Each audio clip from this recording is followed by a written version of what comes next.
Alright.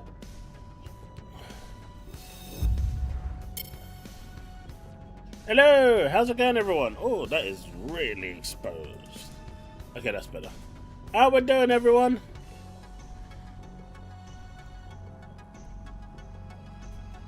So it seems that Project Helix has been revealed, the next generation Xbox console.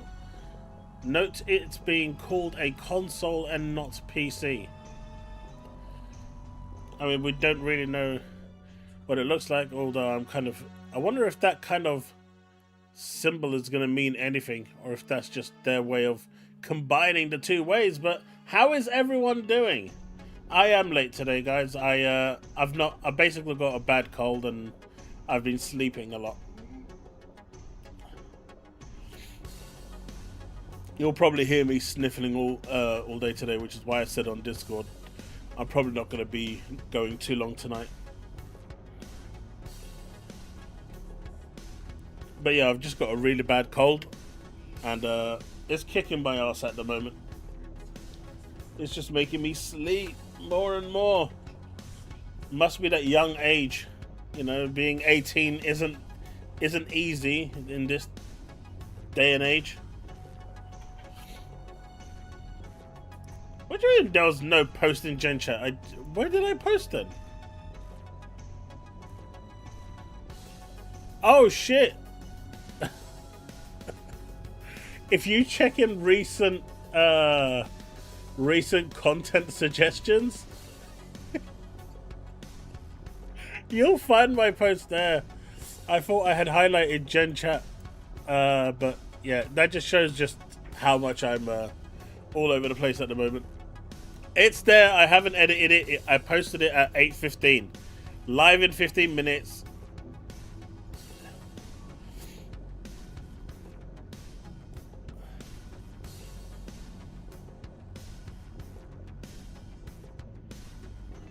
Are you hyped, anime?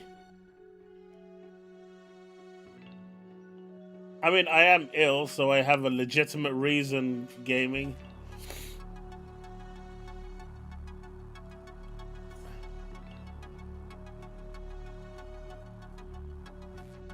Chaos punched a gaping hole in the Schreier report. PlayStation came out to address all the other leaks that turned out to be true, but not this one. Exactly. Well, yeah, basically, I'm hoping it's not the flu. I don't have like body aches, but I just feel tired. So I've been kind of napping on and off.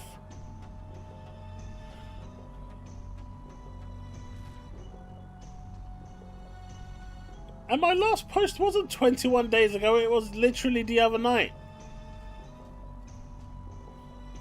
How's it going, Sanchez? Grey Manad? So, Project Helix is officially, well, that's probably not going to be the name, but Project Helix is officially now confirmed as the next generation console. And we now have word from Asher saying, great start to the morning with Team Xbox, where we talked about our commitment to the return of Xbox, including Project Helix, the code name for our next generation console. Project Helix will lead in performance and play your Xbox and PC games. Looking forward to chatting about this more with partners and studios at my first GDC next week. So we're about to see a lot more of this at the GDC next week. That's just gotten a lot more spicier.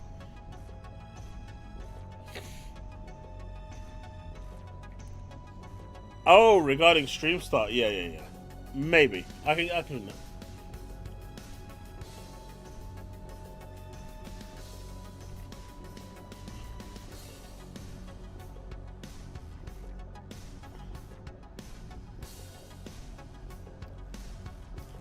Out with Magnus, in with Helix is what I say. Exactly. So, it's officially confirmed that the next Xbox will be a hybrid. And, yeah, that's going to be cool. What do you guys think?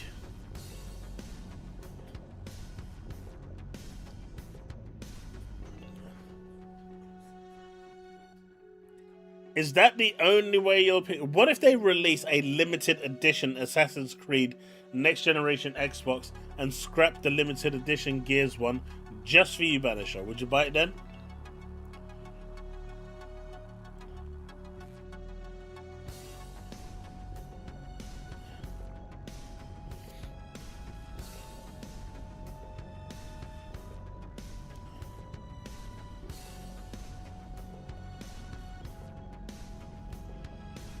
Well, they've never had a proper name for it. They've just said next generation console or device or whatever. Now they've actually put a name to it. They've actually got a logo for it. Like Project Scorpio, this is Project Helix.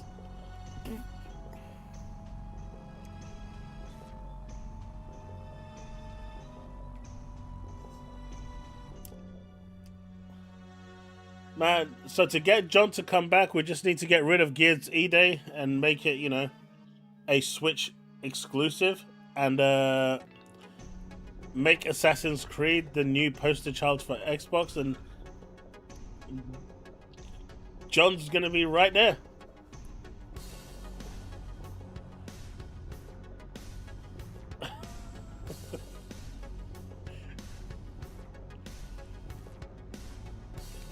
I wonder if they're gonna subsidize or not. I do wonder. If they want to compete and be aggressive, they're gonna have to. How can you call it a return to Xbox if it's a console PC? Well, you can, because they're only going to release the games on Xbox PC app, naturally, not on Steam, right? Right, chat? Right? Who's with me, chat?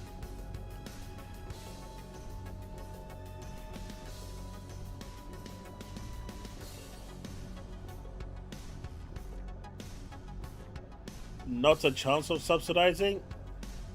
As long as Game Pass exists, they will and Xbox Live exists, they can subsidize. Now, if they remove Xbox Live, a huge chunk, and then reduce the price of Game Pass, sure, then I can see them not going down that route.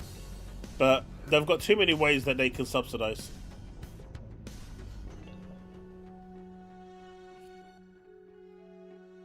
I mean, everyone is expecting more hikes. It's not like the hikes are going to stop. They never stop. Do you ever see Netflix stopping their price increases?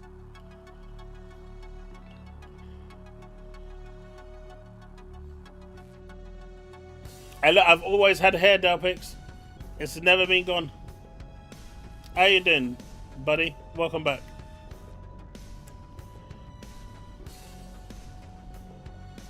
Bold Alpha Wood is going to be $399.99 in your wildest dreams.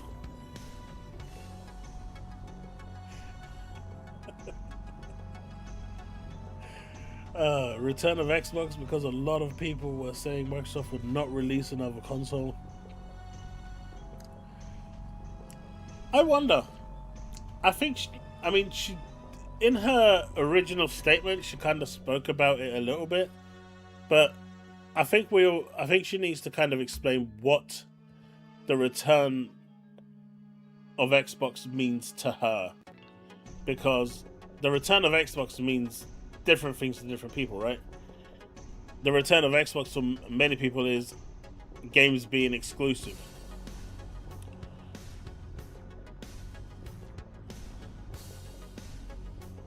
I don't know if they're going to reveal the design next week, but I know, well, we can expect them to be revealing a lot more about the hardware.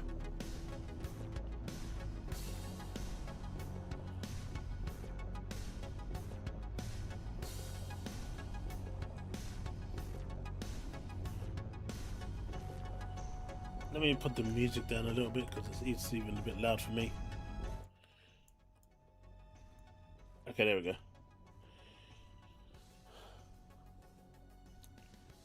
Now that Xbox have said the next console is also PC games, do you think PlayStation rumor will become true?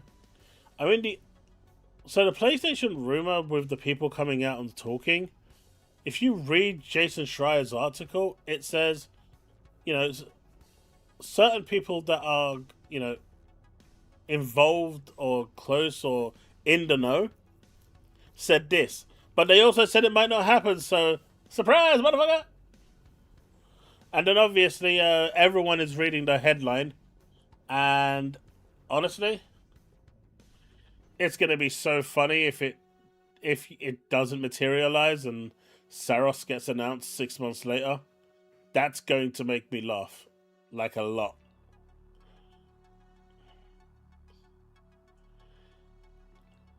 Hey, sinceres, they keep me hanging until the final thread to figure out what I'm going to talk about, and then they spring it on me on the last minute to say, hey, here you go. You've been looking for something to talk about for ages. So we've just decided that we're going to do this just for you on the 11th hour. And I'm like, all right, man, that's cool. Thanks. I got 0 prep time, but let's go. Hey, Ilro Ray Tito.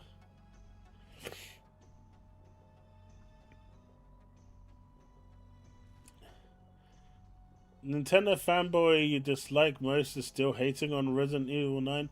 Mate, I don't understand what Harmon is talking about. He hasn't played the game. Harmon hasn't played the game. He said you don't play as Leon at all. He hasn't finished the game. He didn't even probably get out of the hospital area. Hey, Rabbi. Price is the main concern? I mean, we'll get to that eventually, right? There's no point in speculating on the price right now. Fact is, we don't know if Microsoft is going to subsidize anything. I personally think they will if they want to remain competitive. But that's my opinion.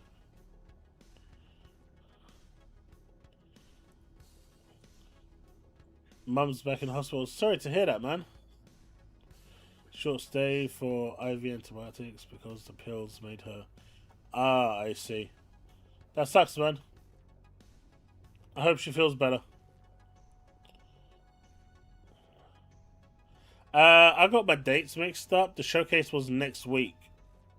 It's on the 12th, which is why I kind of fell asleep.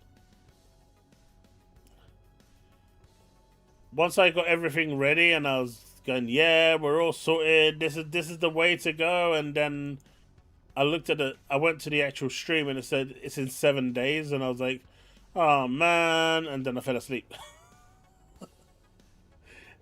True story, that's how it went. I'm good, Remy.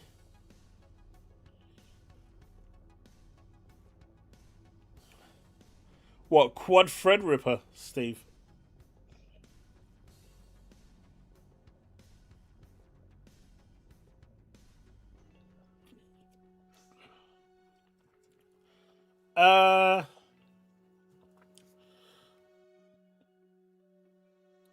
I think 30 series is too old, right? Considering the Pro right now is what, a 4060? So I'd say more like a 5070 Ti. I'd say somewhere around there.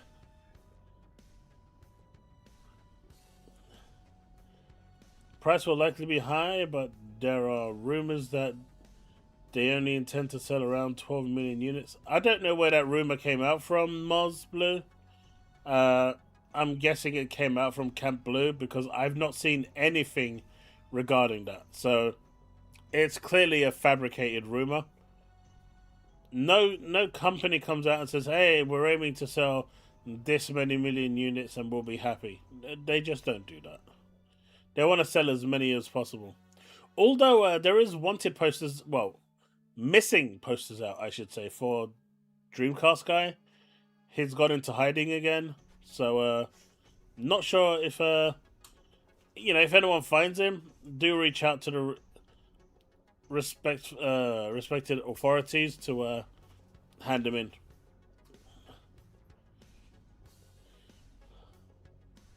It will be. Which is why I'm saying from a 4060 to a 5070 Ti.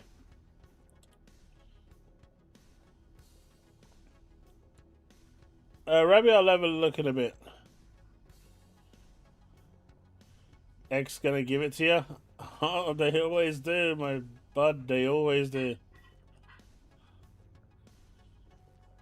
I mean, they're bigging up like PSSR on Resident Evil 9, and have you seen those mirror effects? Have you? Like they keep raising it, right? And that's Pissa 2.0 in all its glory. Right there. That's what you're celebrating? Yeah, good luck with that, man. Good luck with that.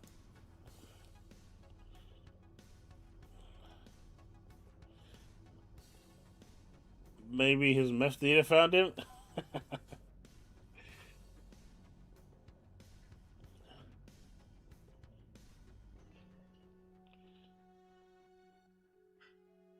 Diablo, I hope she feels better soon, man. Ruiner 2? Oh, we'll have a look at that in a bit. It makes sense in a way, assuming that third parties have access to Magnus. Ah, it's not Magnus anymore, it's Helios. Or Helix, but I like Helios. I can get a small form PC with 5080 for under 2,000 Australian.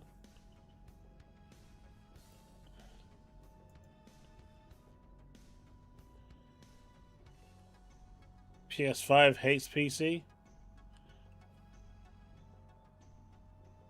I just don't understand why people immediately jumped on the bandwagon of them hating PC. When that's literally not what was said.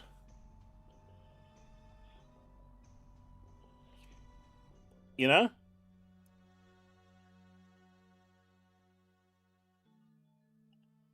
Alright, let's put that ruin that next to the other footage I've got.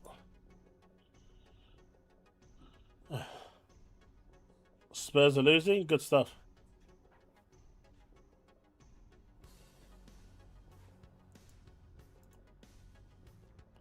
You mean this one?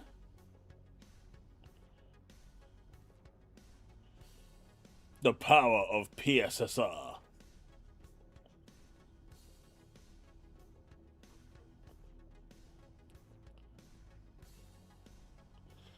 Nothing as of yet.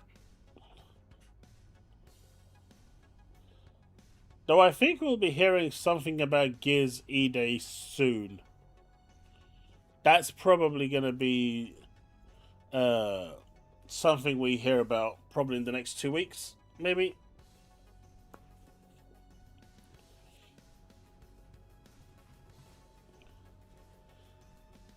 Haven't heard anything about Blade either. But, you know, Ash has been on the job for the best part of what? 5 days? Maybe a week? If that. And, you know, she's doing what she promised to do. You've got people asking, what does Return of Xbox mean? Because they just do. Excited to see the reveal. Gamers are about to win big. Love the code name. Good luck at GDC. GDC going to be really important this year round.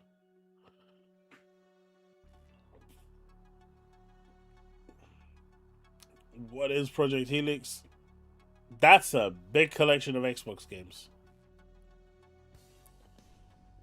That a big collection.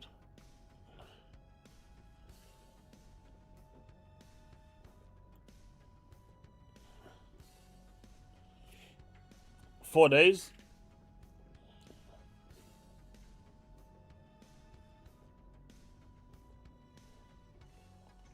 I've heard a lot of mixed things about Crimson Desert. It's it's really mixed. It's not a game made for everyone. It's at the heart of it an RPG, even though they don't want it to be an RPG. It does no hand holding at all, so no yellow paint markings anywhere. It's big sandbox, and you just gotta figure stuff out for yourself.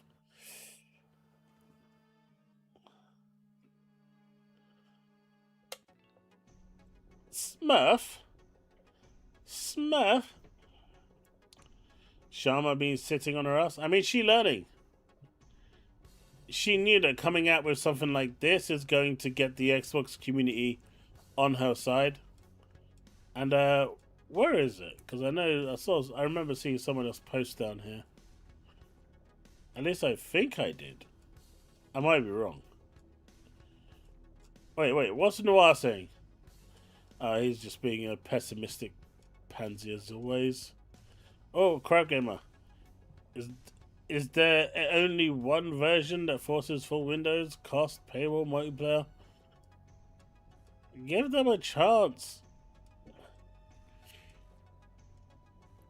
Yeah, I'm not... Sheesh! That's a lot of games. But do you remember King Frash said there's going to be no more Xboxes? I mean, he's gone quiet.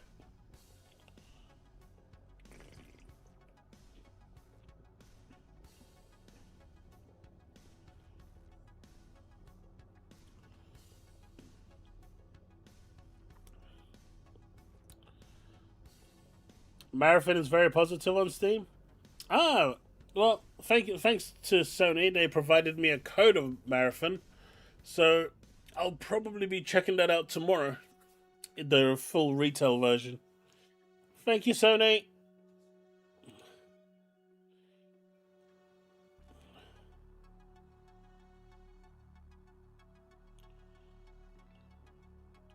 Wait, didn't Xbox announce no more paid offline next gen? They've not announced anything like that, Devastator. It's expected because being Windows. But I think they're still gonna charge for the last gen Xbox portion of it, but there's just no way they can charge you for the PC games, right? You're gonna be as good a player as Smash, JT, and Reforge. Hey, I got a few kills in the beta I played for about an hour, so that was, that was good.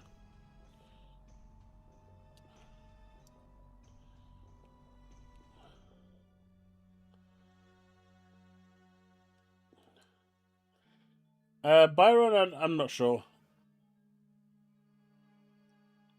Didn't Warner Brothers just get bought out by Paramount?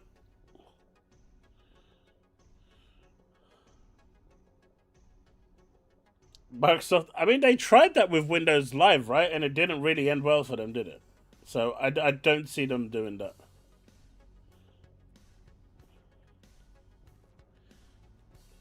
Well, it's a console at heart. It's still being referred to as a console.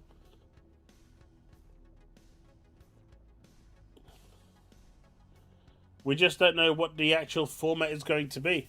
I mean, will they even give you access to jump into the nitty gritty of Windows? You don't know.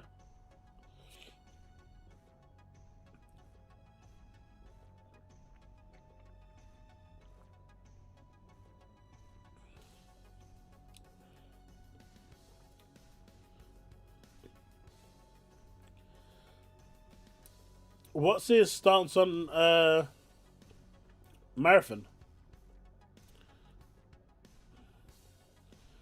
You wanted to have the Epic Store? I mean, they won, right? Their court case recently with Google. In exchange for getting Fortnite on Android, he can't say anything bad about Google until 2032. Man, that guy's gonna have so much pent up aggression by that point. He can't say anything negative about Google for 6 years.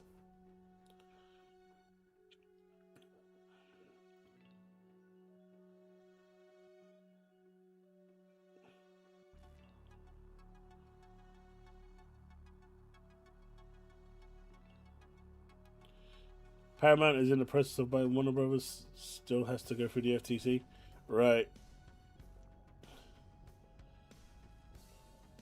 Yeah, my eyes are so tired. I totally misread that. Diablo. I was about to say, you want a what now?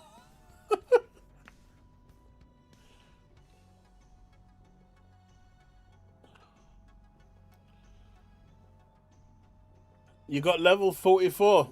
You're a better person than me, man. All the effort wasted. You don't carry anything with you. But yeah, Project Helix is going to be super cool, man. I'm excited for it. I like new tech. I've always, you know, got a thing for new tech, so hopefully we'll get to find out more at the GDC. They've also designed a controller specifically for me. You won't believe it, but it is literally designed for me. It's called the waifu controller. You see? And you guys were saying that they would never think about me. They would never cater for me. They literally added that skin for that controller just for me. I ain't even gonna deny it. My one-person petition finally came through. There is a controller for everyone.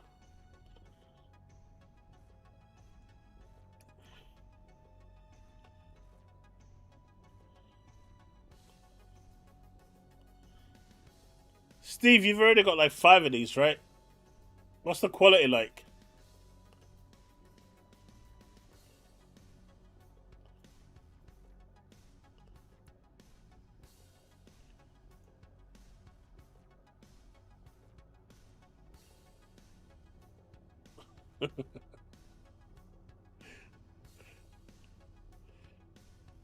But everyone's favorite guy, hip hop gamer. What's even funnier is people thinking Sony is pulling back from PC ports. No worries, I got something special dropping after GDC. Also, remember Dreams on PlayStation? Stay tuned. Major video coming shortly after. So, apparently, according to this guy, Sony is not pulling out or moving away from PC ports. Waifu Stimulator? Only virgins are allowed to buy them, so no, I don't have it. But you're a virgin, so shouldn't you by definition have it? Bold Alpha Wolf? I assume that they are. Not just squishy, but there might be some stickiness to it as well. For science.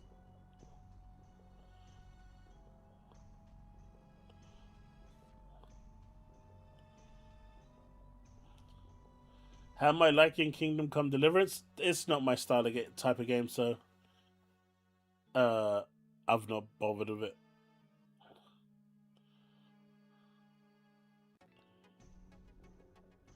It's not my style of game. But you know, it's just not a game for me. This is a family show? I didn't say anything. You know, you might have sticky fingers from all those sweets that you're eating and Doritos and Mountain Dew drinking, like in the good old 360 days when you're staying up playing land connected Halo with like multiple people chomping down and fragging people. I mean, where is your mind going, Woodpit? I was being pretty on point and respectful here, and you're immediately taking this show to the gutter.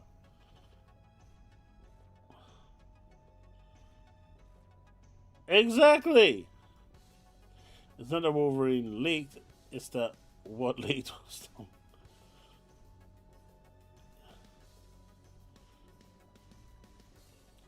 But yeah, so according to Hip Hop Guy, Sony is not pulling back PC ports. They're just not porting everything, which is being the Sony motto anyway. You know, they haven't sent GT7, Astrobot, although Astrobot makes sense to me. Demon Souls hasn't made its way. So we kind of know that not everything from Sony makes its way, but a lot of it has. And I think it's just going to continue like that. This is a Christian.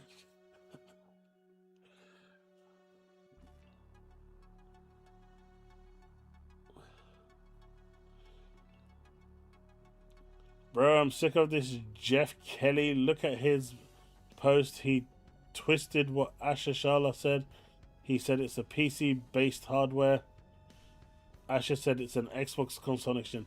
I mean, Jeff Keighley's just special, right? After his baby got taken out, he's not been very happy. Let's see.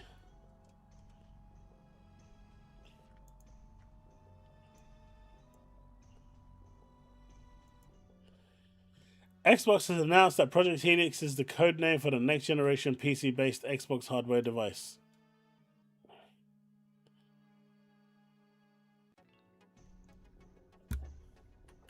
You mean console, right? Because she said console.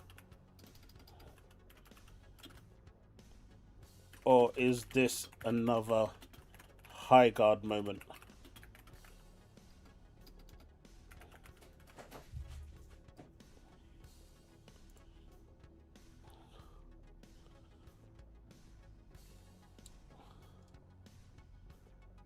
Ponies have forgotten the Insomniac leaks.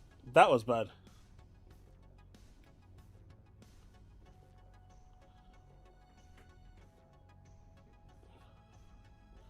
I'd buy a Nintendo Switch 3D, just saying.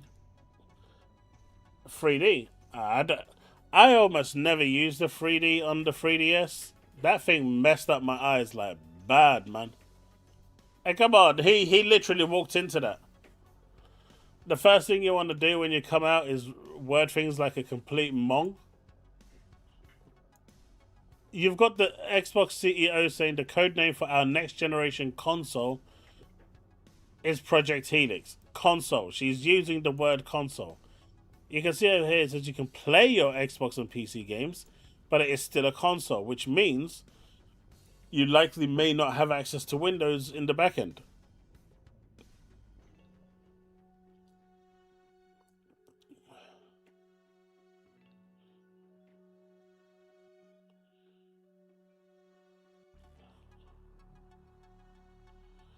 Hey, Bluepoint lasted for about 5 minutes. Hey, you gotta do it when you gotta do it, right, Bold? There's a time and a place. You don't grift for no reason. But when the time and the place comes, that's when you grift. That's when you make it, you make it count.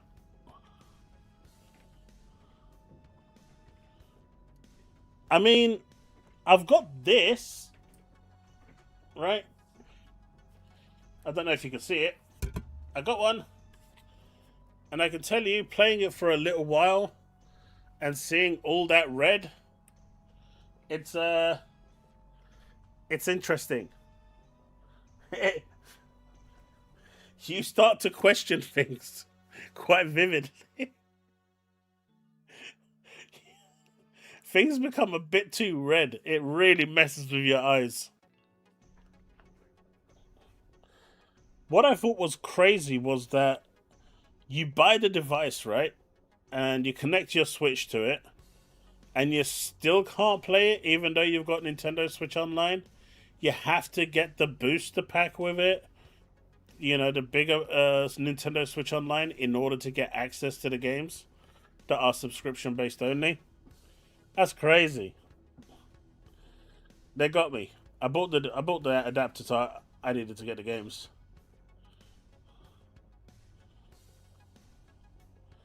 That's why it was banned? Yeah, I can see why. It really does screw with your eyes. But it's fun. For like 10 minutes.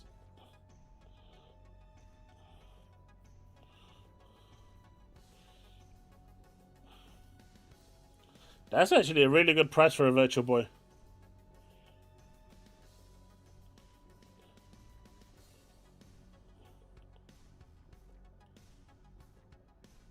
Where's the pre-order? Take my money.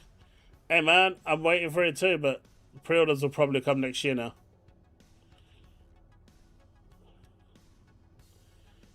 Remember when Sony decided to shut down 989 studios back in the day? stopped mentioning that Twisted Metal ever existed for nearly a decade.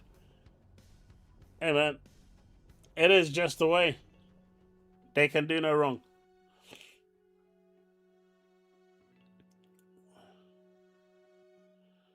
Still haven't seen the Nintendo Switch Online Virtual Boy launcher. How would it work though, without the adapter?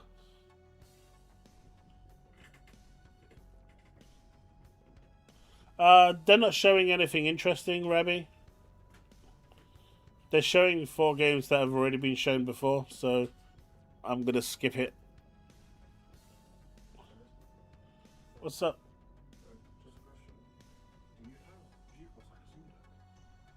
Do I have GeForce on the Steam Deck? Yeah. I do.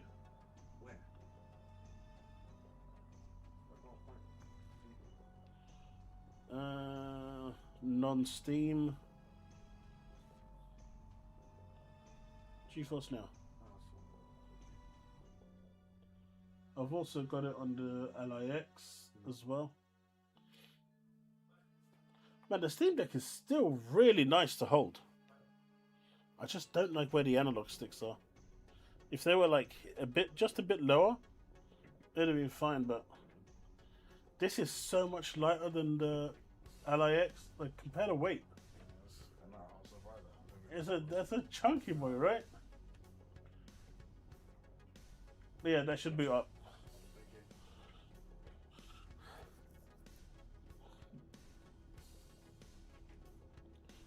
Ponies are rooting for Helix to fail? Of course they are.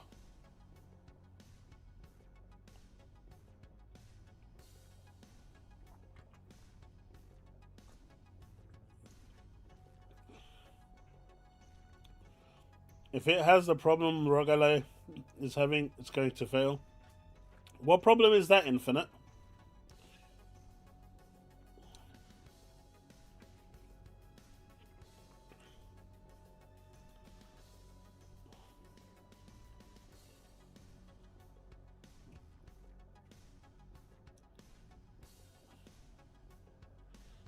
Yeah, they're immediately going to be trying to wish that this fails, but to me, this is the first step, and it's a big step.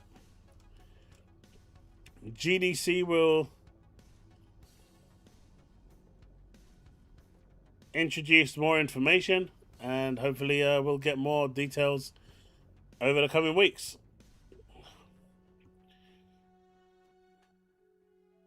You know, I was kind of, heard some whispers that we'll be hearing stuff in the next 2-3 weeks. So, keep your ears peeled, and once the information is out, then I'll talk about it.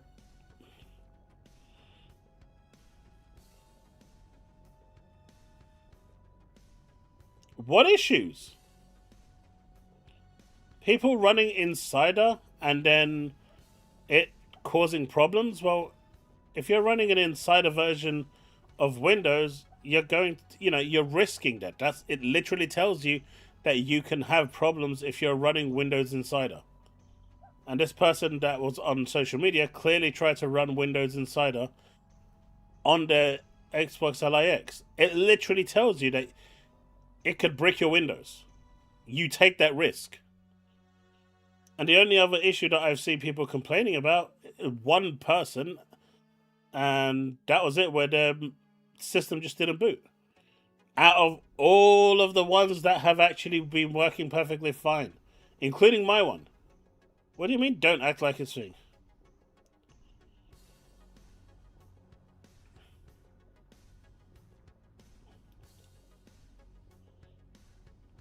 I mean, it'll be 7 years, right?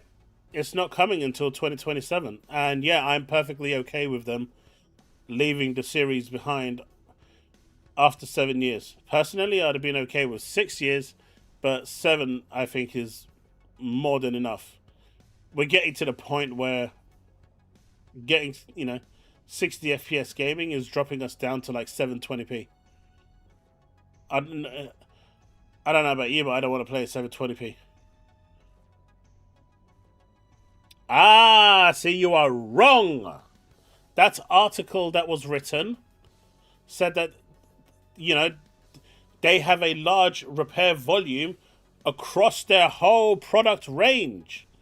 But the byline that was written in a way to be clickbaity. You clearly didn't read the article there. You see, Infinite, this is another classic case where people just don't read the article. All they do is read the headline. And the headline is supposed to be, triggering to try and get you into it to think. But if you had read the article, you wouldn't have made that mistake.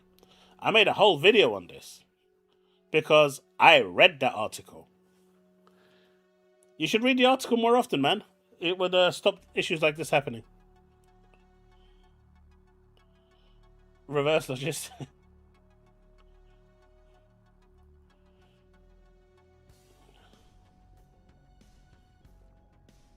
I mean, Asus is basically saying that, they've had problems. They've had problems with motherboards and processors not doing, working well together, burning out processors. I mean, there was one incident where a processor got burnt out on their motherboard. There's other incidents where graphics cards have burnt out.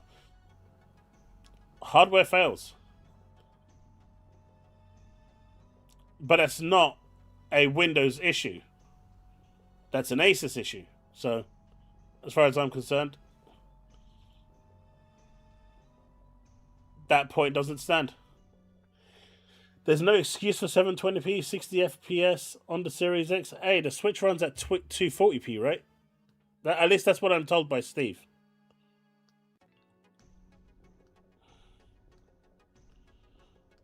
How does that build consumer confidence? Well, the next Xbox isn't made by Asus. And as far as I'm concerned, I've put my Ally X through its paces. And I've had no problems. Whether it's running the stuff off the SD card or the hard drive, running Steam games, all sorts of games. I mean, I've been running games well above its punch weight that it can handle, and I've not had any issues. I'm just not being silly and installing stuff on there that shouldn't be. Hell, I've even got OBS running on there in game mode, without going into Windows. I've got that all set up, and it works perfectly fine. Like, I've had no issues with mine. Sometimes it gets pushed to 240p. Oh no, we've got to switch to Defender here. I thought Leaf was the only one doing that. What are you waiting for your response back? Project Helix, where is need to know Xbox? Project Helix is probably coming in 2027. They're going to talk about it more in the GDC in the next week. Some PS5s were also having issues with the coolant. I mean, the best one I heard about the PS5 was really early on. This kid didn't want any dust going into his PS5, so we put sellotape around all the vents to stop dust going in. And then his PS5 gave a yellow light, and then he said it was due to Sony's poor craftsmanship that his PS5 broke down. The yellow light indicates that it's overheating. But, he sellotaped all the vents to stop dust from going in. Come on, man. Some people are just special. Some people are just special. Project Helix, where is... It's right here. You're looking at it on screen. That's all we have for Project Helix. They haven't revealed the console design yet. That's going to be the new Helix design. You can see the X in the Helix, right? The whole kind of DNA look is the X. Yes.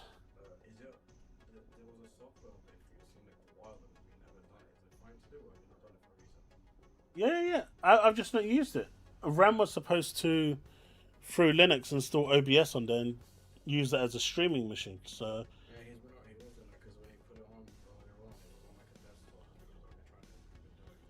Yeah, he just hasn't done it. But yeah, just update it. It's fine. Make sure it's on a stable one though, not the unstable one. Stable OS update, because you can select between. Oh yeah, it's a system update channel stable. Yeah, that's it. Because if you go unstable, it might cause problems, and then people will start blaming Valve for it when it's unstable for a reason. Also, Huh? whenever I download applications and run, Yeah. now upstairs I'm getting this 4, 5, 600 megabytes. Yeah, I know, but apparently his one is now affected by it. Yeah, he told me tomorrow while he's, I think when he's going close, right? Yeah. Yeah, he told me if I can switch it back rounding, because ever since we switched them, he's been having problems. So I mean, is he live now?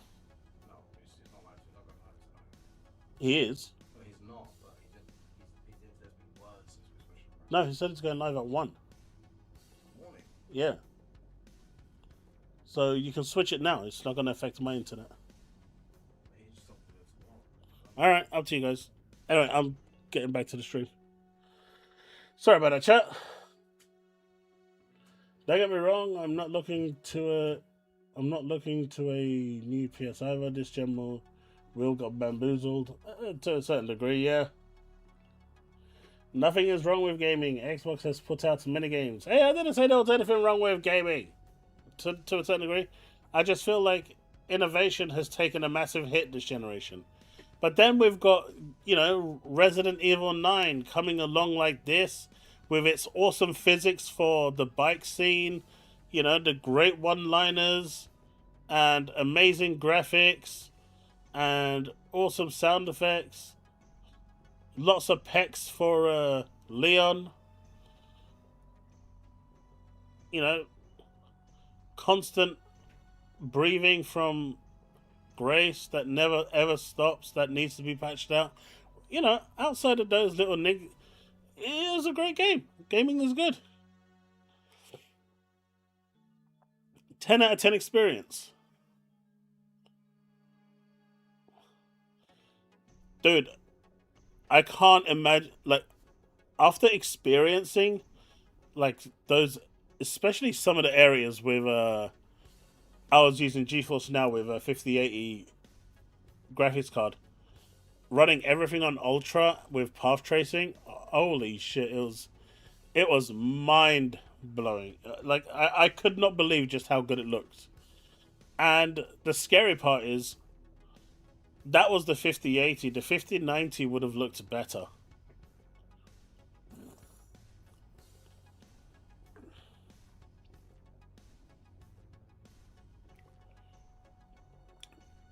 Hey, PIS is special, right?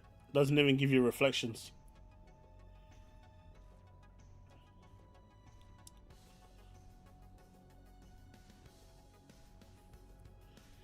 Yeah, Nvidia's having a bit of problems with drivers. I just use the studio drivers now. They don't update as frequently, but they're way more stable. I've just given up with their game-ready drivers. The studio ones just work better for me. And I'm okay with that.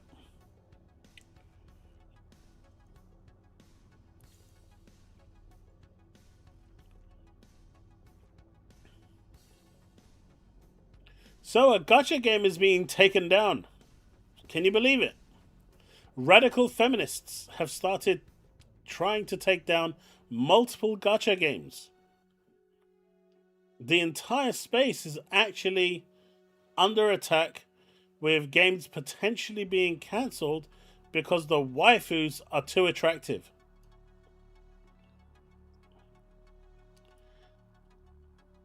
What is this world coming to? We get great news with Project Helix, and we're all happy. We're all, jumping for joy that we finally get a bit of news about the next generation console. And then you got radical feminists trying to take my games away from me. What is this world coming to, folks? I mean, I don't play this game at all, right? But still, they better not be coming for my Wuthering Waves. That's all I'm saying. They stay away from that gacha game. Look, Fic Fi save lives, okay? Waifus are here to stay. all these radical feminists can go piss off. That is what I say.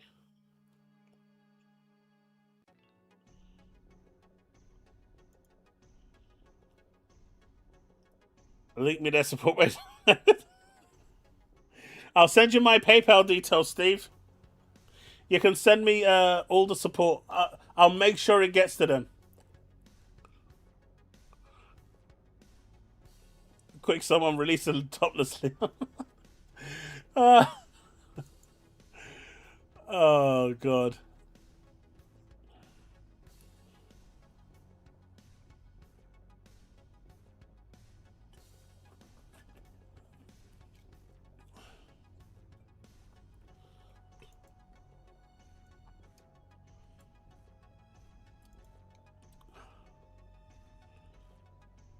What the fuck is gacha? So gacha is basically, imagine. Have you heard of Genshin Impact or seen anything like that? Those are gachas, but if you've never seen that side of the world of gaming, imagine Breath of the Wild, Zelda. But you've got a gambling system inside there, a gacha pachinko system, where you get in-game currency, which they give you a bunch for free, and you can buy some as well. And you kind of gamble at getting the new characters and new weapons. Will Blizzard release next gen coming out console RPG trailer World of Warcraft? I mean, I don't know if they're going to do a console release for that. They need to fix the controller first.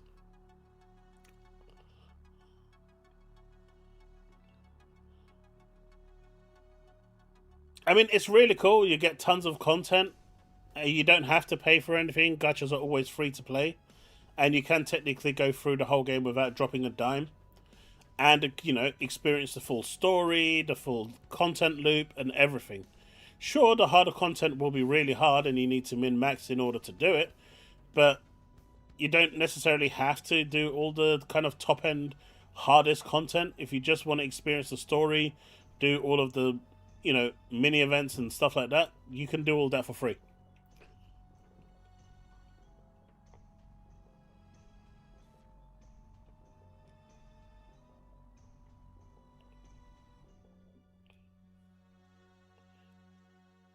Yeah, Will.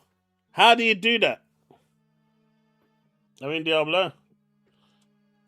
You should be like me. My tweets are perfect. They never have any typo in them or anything. My English is spot on. Finally, with Project Helix, FF11 technically back. Oh, that's actually correct. Xbox will become the first console that actually can play all the numbered Final Fantasy series from 1 to 16. They will have access to all of them, including 11, which seems to be doing a mass revival. Good on Chili for that £2. I appreciate it. And mention of Final Fantasy, double thank you. What I know myself is not knowing that I'm living under a... Just look up gacha games like Genshin Impact or Withering Waves and you'll kind of understand. They are a waifu heaven. Or haven, I should say. Cancel Xbox Next Gen, you've just ruined...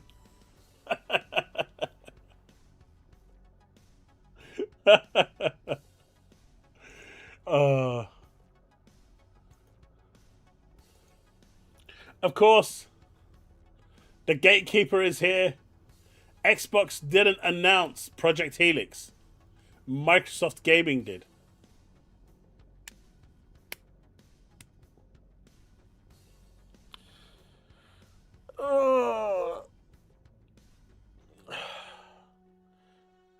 I don't even know what to say to that. Will you live stream World of Warcraft release next gen? Oh, you want me to live stream World of Warcraft if next gen comes on the console? I might give it another try if it's part of a subscription.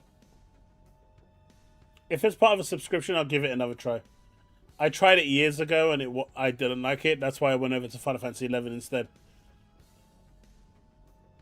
But I'll give it another try if it's on Game Pass. Is Gacha a fishing reference for fishing for whales? Absolutely, Susano.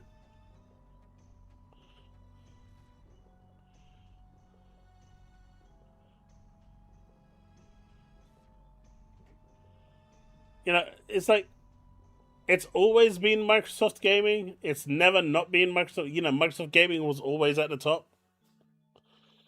But can you see how scared these ponies are? They are so scared that Xbox might actually do something that's going to threaten their existence. That they're trying to undermine and downplay this. And it's so pathetic. It's so sad. This is just so it's just sad. This is just sad.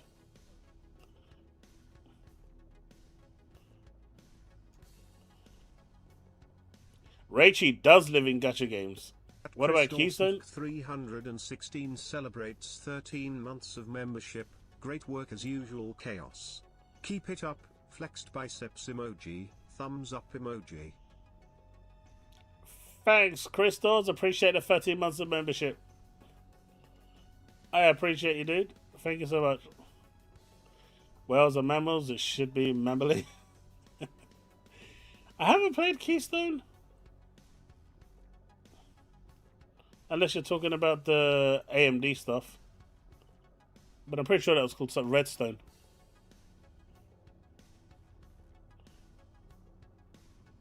Do you guys want to watch the Capcom Spotlight? There's nothing new being shown there. It's just Pragmata, Monster Hunter Stories, Resident Evil 9, and something else. There's nothing new being shown. Nothing that's worth, you know, that we haven't seen before. I don't mind switching to it, but it just seemed pointless. I'm better off just going through the news because there's literally nothing new being shown there.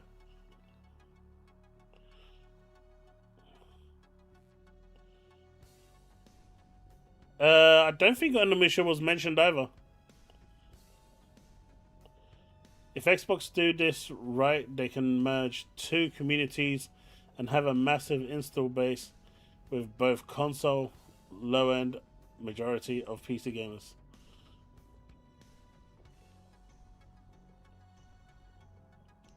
All I'm saying is, if they do it, they should keep it restricted to the Xbox PC app. I've got no problem with them releasing games on PC. I don't really care. But I think they should keep it restricted to the Xbox PC app. They don't really need to release it on Steam. If people want to buy it, they should go to Microsoft Store and buy it. Xbox is dead, but they can sponsor. Thank you for the 2, Bold Alpha. You can throw your Xbox away now? Why are you going to throw it away? Give it to charity or something. I'm sure they'll have better use for it.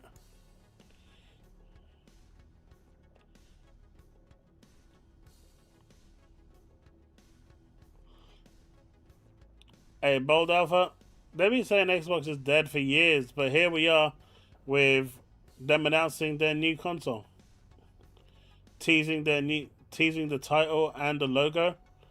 It's you know, don't forget these are the same people that said that there's no Xbox console coming, it's all a myth, it's all a lie.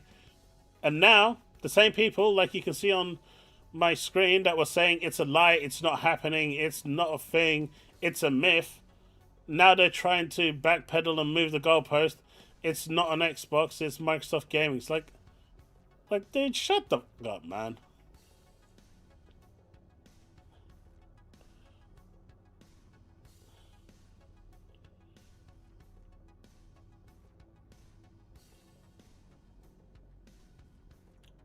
Until said otherwise, it is a console. Because they're referring to it as a console. They could refer to it as a PC if they wanted to. They know what a PC is.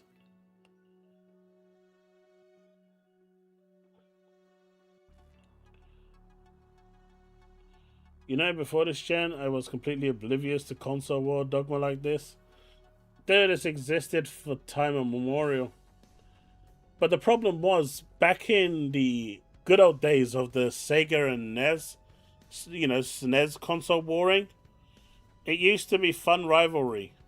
Now it's literally about putting people down, you know, insulting dead family members. It's about being shitty, trying to get people banned, jumping into people's chats and trying to, you know, make them feel like shit.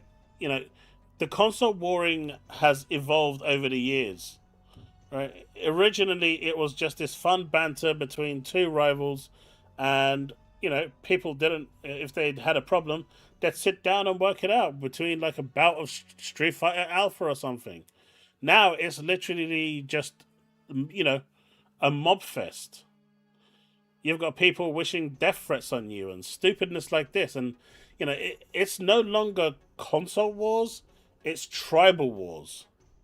You know, it's evolved, and that's the side of it that's just I've got no interest in. I don't mind the fun banter here and there, you know, the back and forth. But Creamy Dreamy told us that Xbox is dead. Creamy Dreamy. See, fun banter like that is fun, right? You're not really attacking anyone. You're not, you know, being nasty. It's just fun banter. But the console wars today has become tribal wars, and it's gone to a point where you can't. People are digging up tweets that you made 15 years ago and saying, look what you said 15 years ago.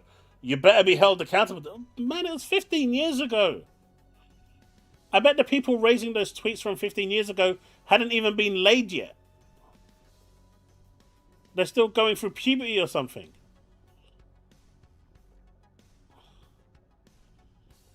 It's just weird. It's like people can't change opinions in 10, 15 years. It's what, you know, what's evolved for the console wars now, which I call tribal wars, is not what it used to be. It used to be mindless fun and banter where you had these quips going back and forth and you just had fun with it. Now it's literally where you want to hurt people. You know, that's what it's become. People set out to hurt you, to ruin your day, and to make you feel worse about yourself.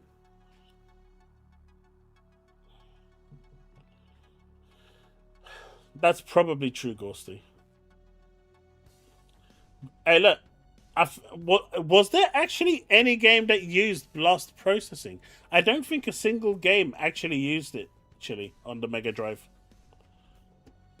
World of Warcraft cinematic worried will Blizzard release to showcase trailer? I have no idea, Rebby. That's the honest truth. I have no idea.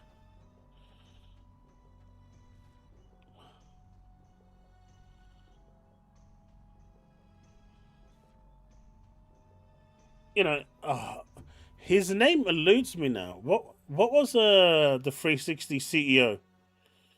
He's the Ghosty. He's your chairman.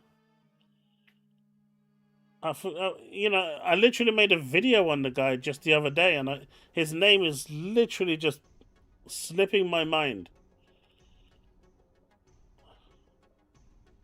Peter Moore, that's it.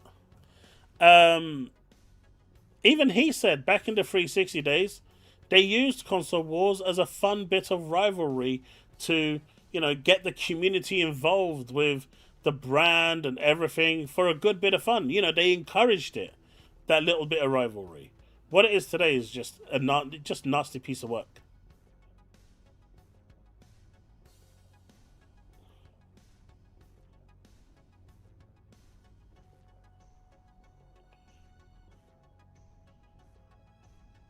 I'm not sure. If you Google it, I think no games used it.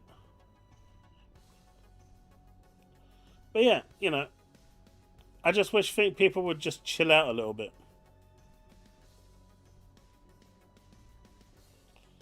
At the very last true BlizzCon before the merger was complete, a new director of WoW said they are looking to bring.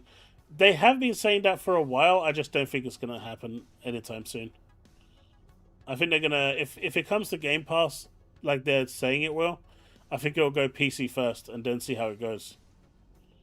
Oh, Sonic 2 did? Alright.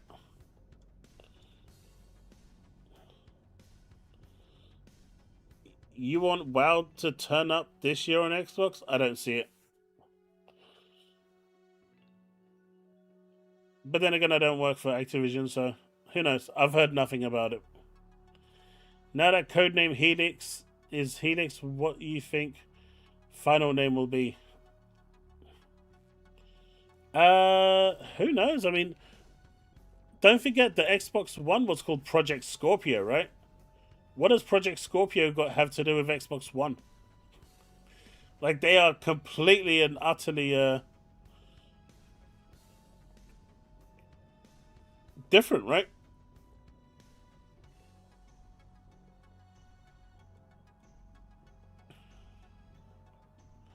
There's like no correlation between Project Scorpio and Xbox One.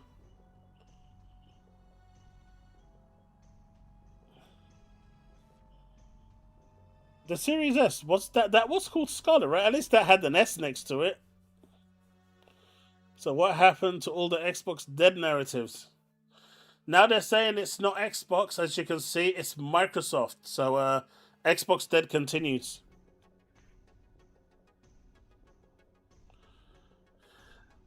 They need to release it on Series X.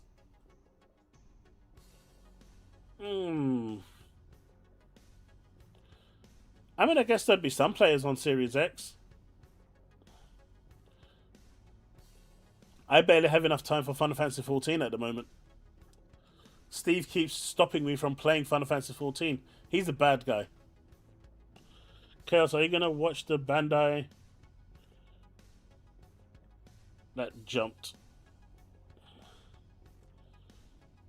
Namco New RPG. Where? Byron, do you have a link to that? I'll watch the reveal for that. That shouldn't be too long because I'm actually interested in that. I forgot that was today.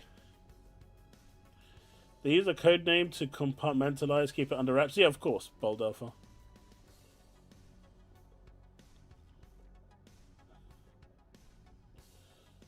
As a new Dragon Ball, do I agree with what? That they should release it? Honestly, Rabbi, if they release it, they release it. I've got no real interest in WoW. It's not a game that I would play. For those people that like it, sure. Are you going to play it, Rabbi? You can tell these supposed gamers know nothing. Go load up a first-party game from the OG 360 and see Microsoft Gaming. Dude, I've seen it. I've been testing 360 emulation on my Xbox LIX for games that aren't available that I want to play. And you get Microsoft Gaming straight off the bat. Then, for your sake, Rabbi, I hope it comes. Microsoft Gaming has been there for donkeys. I just don't understand where this whole notion has come from. I get it. They use both of them interchangeably. Hell, Flight Sim has always been Microsoft Gaming. Since time immemorial.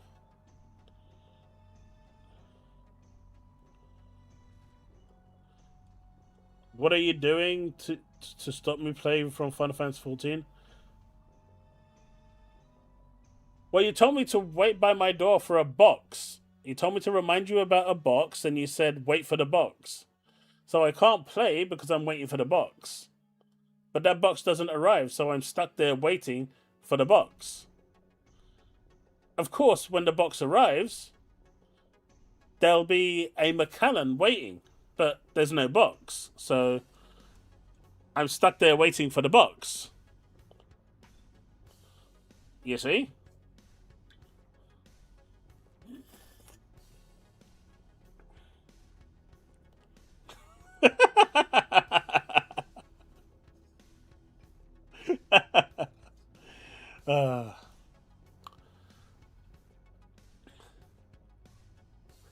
But yeah, man, I like new tech. Regardless of what tech it is, I like new tech. If I could afford to buy multiple handheld PCs, I would. I really would like to buy the Lenovo one to play around with. Obviously, I'm not made out of money, but if I could, I would absolutely love to buy. I just like new tech, man. It's just I like tinkering with new tech. I like messing about with new tech. That's my fun. That's what I like to do. Thanks for the Bandai link. Let me just check what time it starts. But yeah, the Lenovo one, the Lenovo Legion Go 2, I believe. That's the one that I would really like to pick up. Hey, it's in 70 minutes. So yeah, hopefully we'll still be live by then and we can check it out. But you know, regardless of what platform it is, I just like new tech, man. And I like to dive into new tech. I'm sure there's some of you in chat that enjoy that sort of thing as well. Like, quite honestly, with my Steam Deck, I spent more time tinkering and seeing what was possible and what wasn't possible, how certain things ran, didn't run. I spent more time doing that than playing any games on it. Like, if you look at the ratio, it was probably like 80% tinkering. I find it really fun. And it's how I actually started to learn how to use Linux in the end. You know, getting my way around, learning the syntax and stuff. I actually learned a lot just messing about and, you know, getting things installed, you know, through whether it's through Proton or through their kernel. I just find that sort of thing fun. And, yeah. Maybe I'm just weird. Yep, tinkered and panic post how to I fixed thing I just broke. Exactly! It's all fun until you're tinkering and things are working, and then when it doesn't, somebody save me!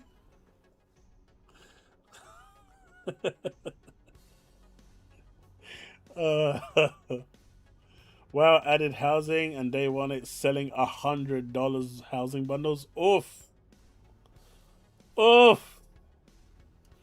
Still not as bad as where Winds Meet, where they did $50,000. Supposedly Elder Scrolls 6 is coming to Xbox One? Yeah, no. Not sure that's true. No, that's not true. That is not true. We still have more on lists coming out later this year. But, we're getting some DLC for Buff Boy and Grace's mama. It looks like one of the DLCs are going to be a prequel, and the other one is going to let us know what happened between Resident Evil 7 and 8. So I've played 8. I haven't played 7, so I guess I'll play that hopefully before the DLC lands. And then I'll at least have some background. I've kind of got a rough idea of what happens in 7, but yeah. It will use the Switch 2 version of... Do you know how much you piss off Nintendo every time you post that underneath his things? You really rile him up, man.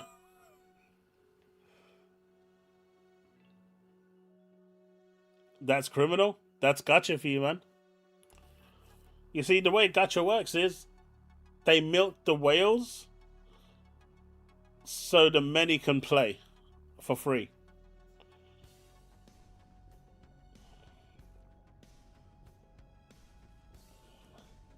Village was good. I liked it. I didn't like the final kind of chapter. I think they went away from what the game was. You know, a bit like Ninja Gaiden. It all worked, and then they gave you that final run-in, and I think that it was cool, but it was a bit much. People are refunding it? Oh, man. I haven't even got to play it yet.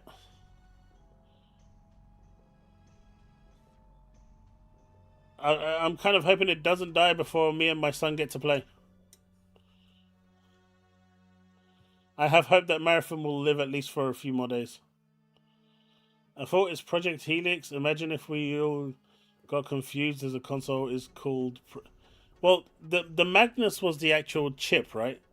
The AMD chip is called Magnus. And so that's why everyone kept calling it the Xbox Magnus. Can I refund my key? I got it free from Sony. So, which I appreciate, Sony. Thank you very much. I will be checking out your game and giving my honest assessment, like I did with the Slam Server Slam. I think that's what it was called, which I did actually enjoy. Steve has a knack for rooting out stupid fanboys and X. I have seen it.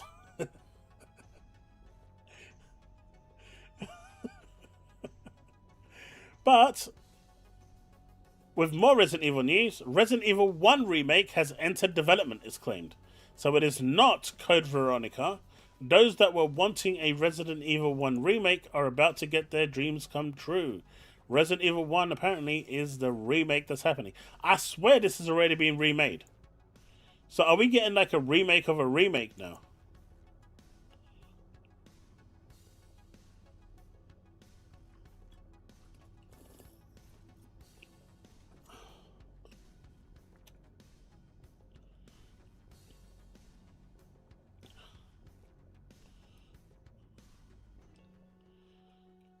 But yeah, I've seen it.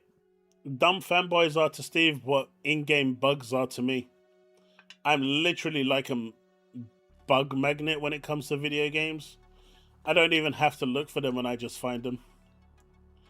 Resident Evil. Nah, I'm pretty sure that how many... Let me see. How many versions of Resident Evil 1 are there?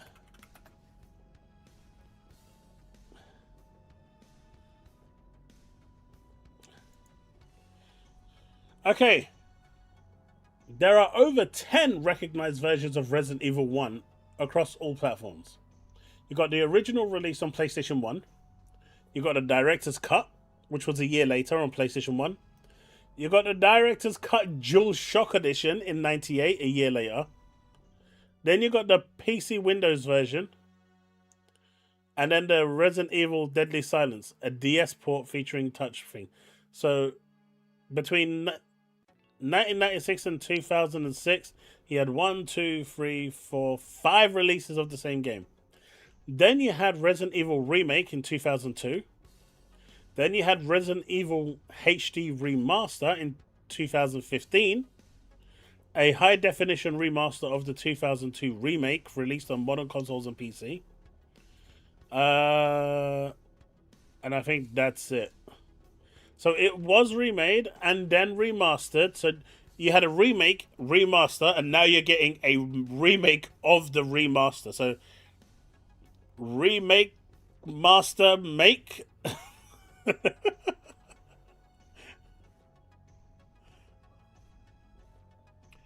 Yeah, the one on screen is from 2015.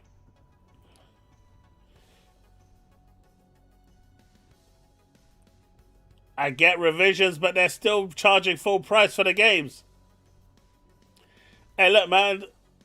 They could have just released a hotfix for a Dual Shock Edition, right? Although back then, hotfixes didn't exist.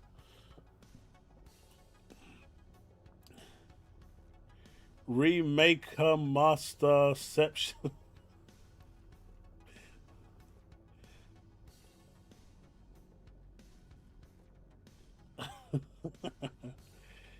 It should just have a slot for NVMe 2 drives. Well, what's Rachie trying to do now? Needs to have a fix for expanding storage. Oh god, I really hope they don't go proprietary again. Can you imagine the prices of proprietary right now? I haven't even looked at the memory cards. I'm really happy I got my 1 terabyte for $100 when they were available. You can't use... Well, the consoles won't allow you to use mechanical drives. You need to buy the... Is it $500 now? Sheesh! I'll just delete the games and re-download them, man. Bandai should bring back Dragon Valor. Hey, Paul, how's it going, my dude? You been crunching? Don't worry, man. I was on time for the first time in a long time today. You missed it. It's all good. But yeah, Resident Evil 1 Remake has entered development. And, you know, chat can attest to my punctuality today. Even they were gobsmacked at me being on time. What do you mean, such lies? What's wrong with paying $500, £500 for 500 megabytes of proprietary storage? And look, as long as I'm spending your money, Steve, I have no problem spending $1,000 for 500 megabytes. You just need to give me that gold card, and then we're good. I would just go on a shopping spree and send you back the card when I'm done. You know, we're buddies, right? He's my buddy. He's my pal. 45 minutes late? You're just being silly now.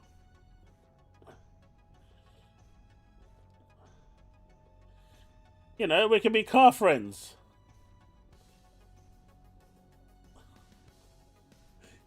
But instead of car, we can be card friends.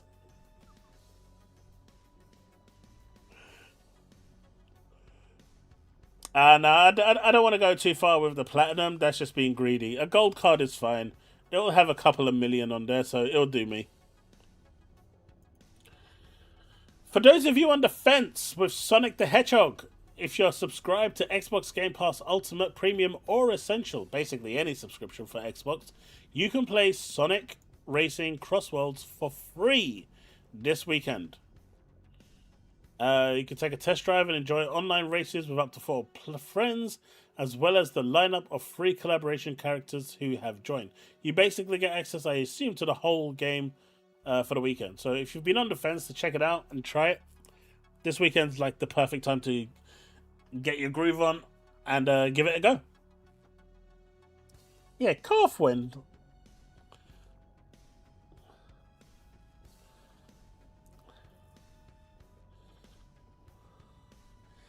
Man, that episode was so good. Such an iconic episode.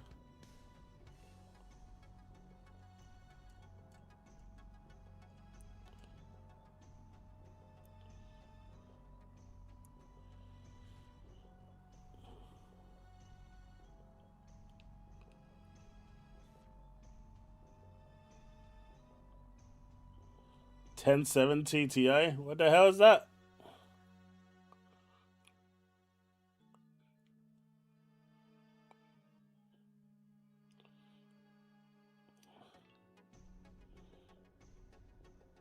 Can I get the achievements in one weekend? I have no idea.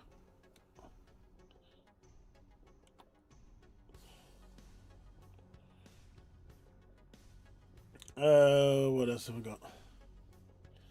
I mean, hopefully if Marathon doesn't die, people on the Xbox One and PS4 can get to play it too, because apparently it's coming. So, man, I thought in this day and age, PS4 and Xbox One were done for. No, sir. They're still releasing games on those dinosaur platforms. Bungie's trying hard to make sure this game doesn't fail.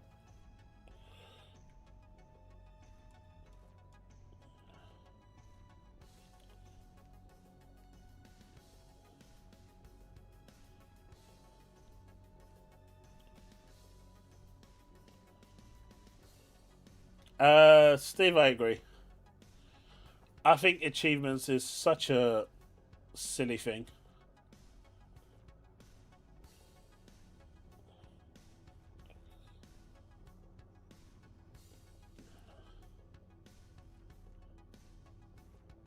Yeah, Navy, they're not showing anything interesting. What we're doing is waiting for the Bandai one. All the stuff from the Capcom Spotlight is games that we already know about. There's nothing new being announced.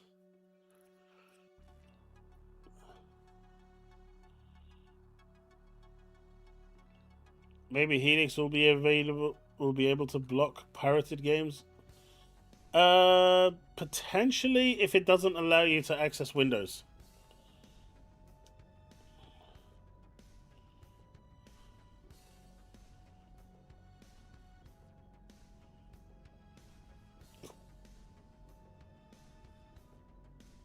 Why does that matter, Susano? You've beaten the game. Why does it matter if you've missed something? Wouldn't a Switch 2 port of Marathon? I'm actually surprised that Marathon didn't go on Switch 2. Did he actually make a video saying what? Xbox dead?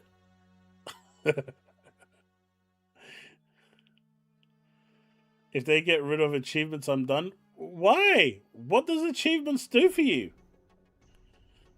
That's crazy. What does achievements do for you?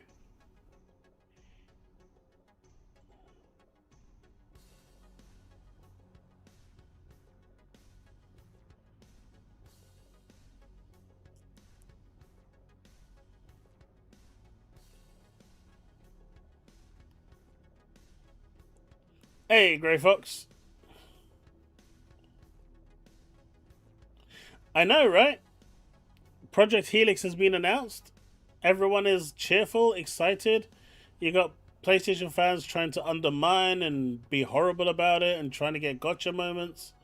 It's dumb. New Xbox console looks so bad. Project Helix revealed. I mean, there's no looks for it. There's no design. It's just a X for the logo. I'm so confused. Where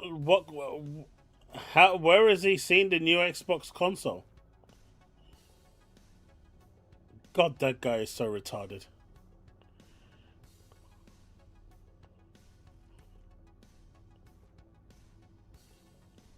Pretty much Navy. Like, there's nothing really new being announced in that show. I think they're just kind of reminding people that these games are coming or these games are out. Because Resident Evil 9's on there as well.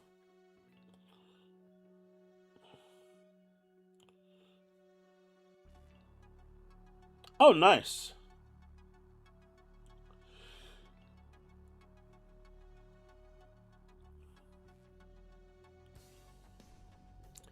Indeed.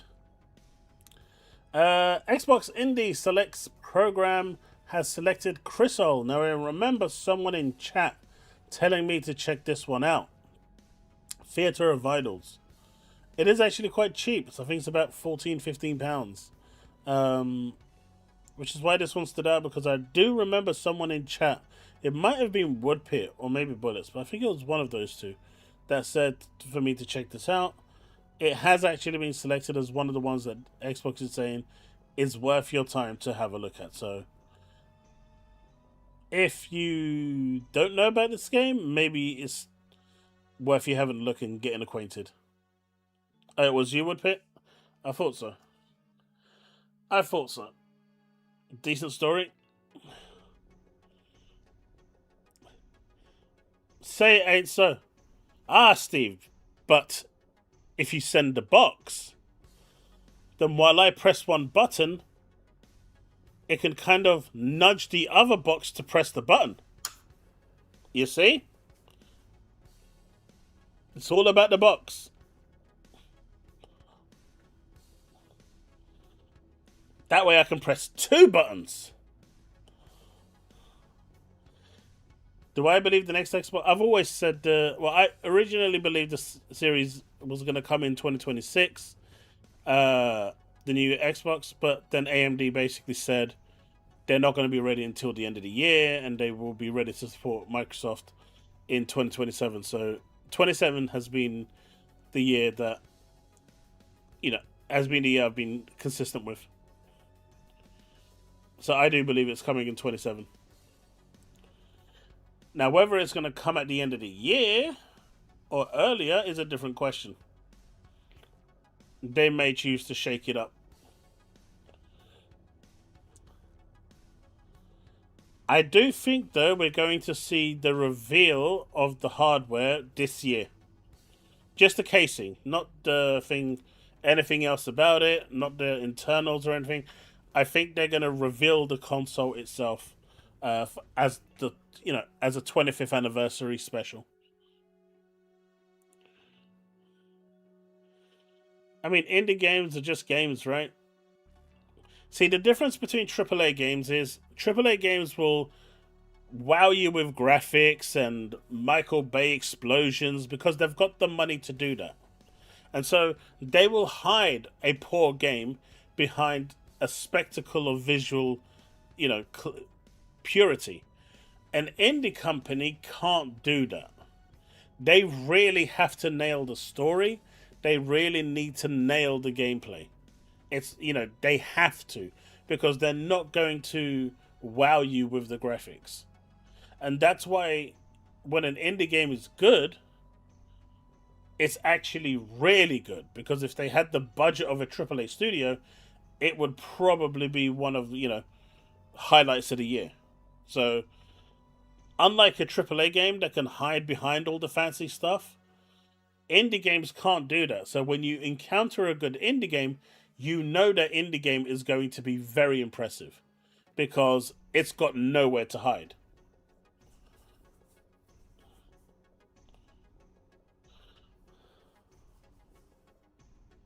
Look at this idle plastic and marvel in shock and awe. I'll do it.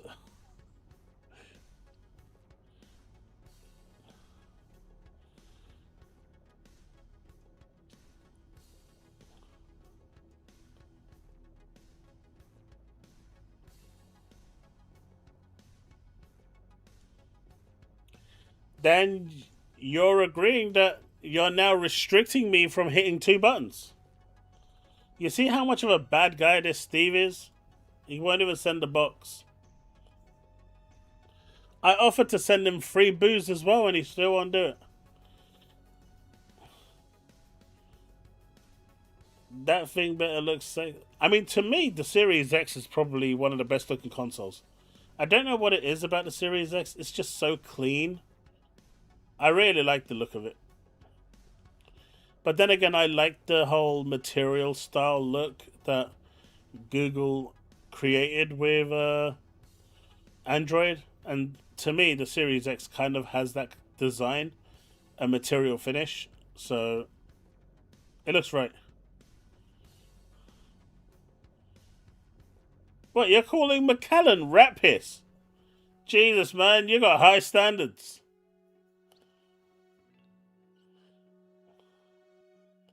Let's be real, they've got to show the UI with the console when it's revealed. They're not going to do that. I mean, it's possible that they'll do that, or a form of it, but I think they'll more likely just show you the console, and that's it. The UI, I'm not sure they've decided on what the UI is going to be.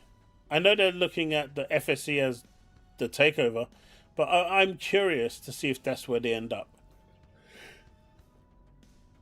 But the UI will not be done now.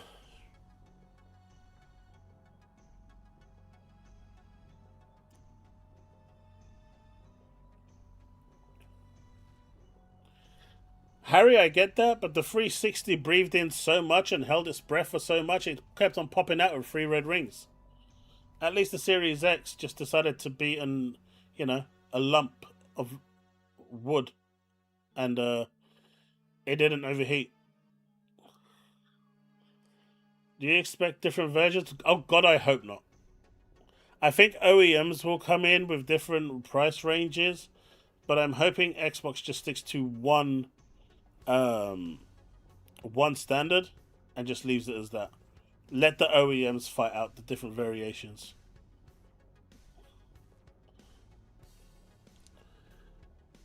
Hey, I said it and I stand by it, but it's still a sexy looking wood.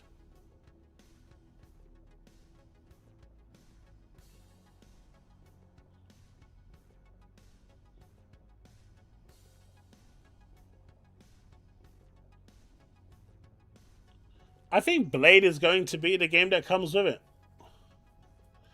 And if I personally was if I was in Ash's shoes, I would definitely bundle it with the next Halo, Halo 7. I would delay Gears E-Day so it doesn't release in 26 and goes to 2027, and I would launch the console with Halo, Gears, and Blade. That's what I would do.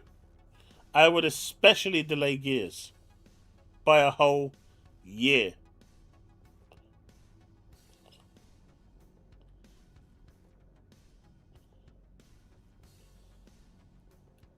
Maybe I can see Blade going to everywhere if the contract is anywhere near as bad as the one that Sony signed with Spider-Man.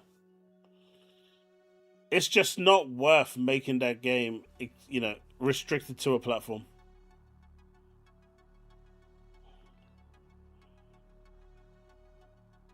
You clipped nothing.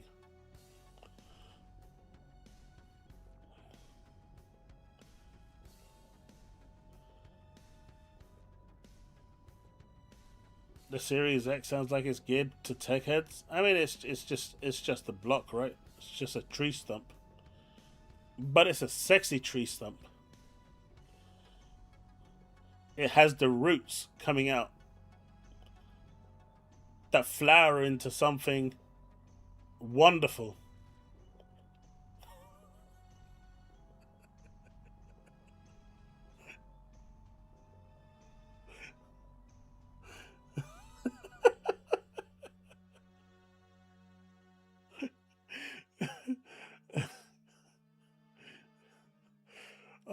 Can you imagine if Asher turned around and goes, "We were watching this podcast, and there's this channel called the Chaos Lounge. We kind of agree with him that Gears E-Day should be delayed until the launch of the next Xbox." Mate, I guarantee you, I'm gonna hear that car driving down from the Midlands all the way here.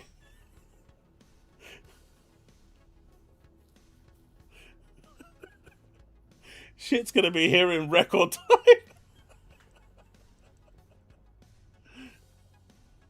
Just gonna be hearing, "Ah!"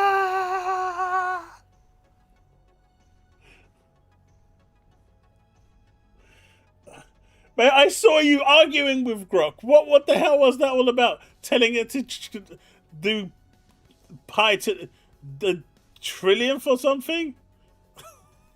And it's like, it'll destroy the world servers. Yeah, that's what you want.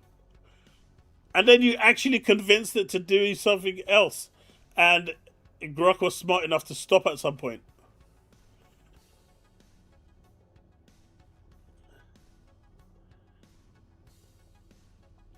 He isn't joking when he tried to destroy Grok.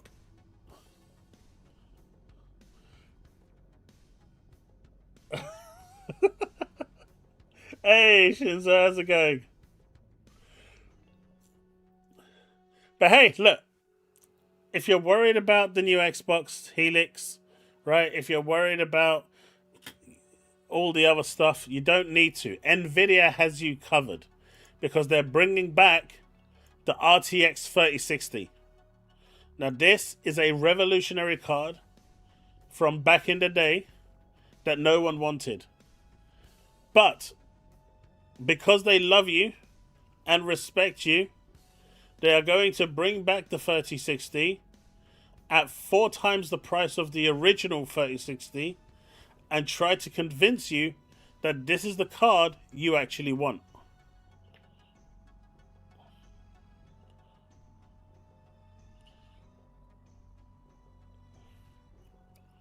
Chaos, I think the next server shutdown will be Xbox One, not the Series. I don't. They won't shut down the Xbox One. Not now. It's being used as a cloud machine.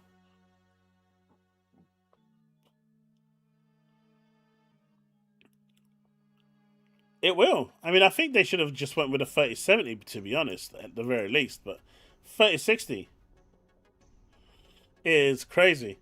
But you know what? They decided to one-up that, and Nvidia's next hardware launch for us gamers could be the RTX 5050. So they've gone from the 3060 to the 5050. And it comes with an extra whopping 1 gigabyte of extra VRAM.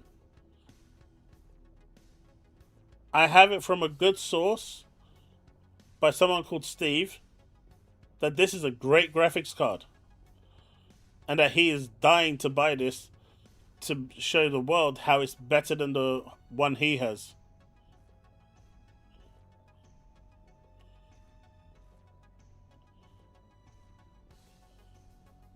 Would you join Xbox International Podcast Cast? What the hell is that?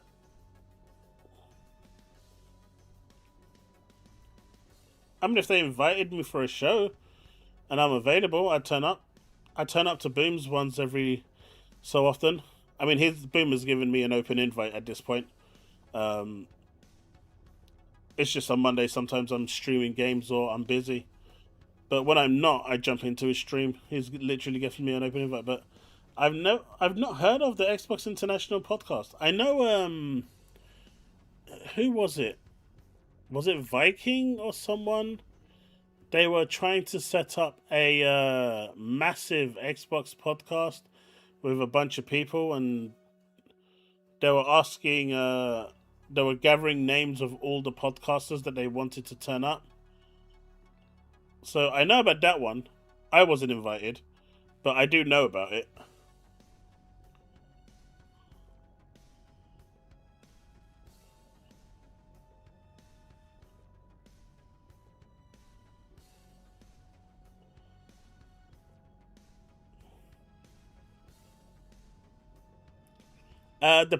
I'm guessing compared to the previous 5060, maybe. I don't know. Compared to that, there's an actual Xbox one. I mean, if I got an invite, I'll turn up. Boom is on every day, but I just don't have time to turn up every day. And once I'm on his show, it wears me out a little bit. I mean, I enjoy my time there, and I'm grateful that he actually invites me. You know, Boom and DemoFlow are the only two that actually, you know, do invite me to their shows. So, you know, I'm grateful to them and I appreciate them. Not gonna say, you know, I don't, because I do.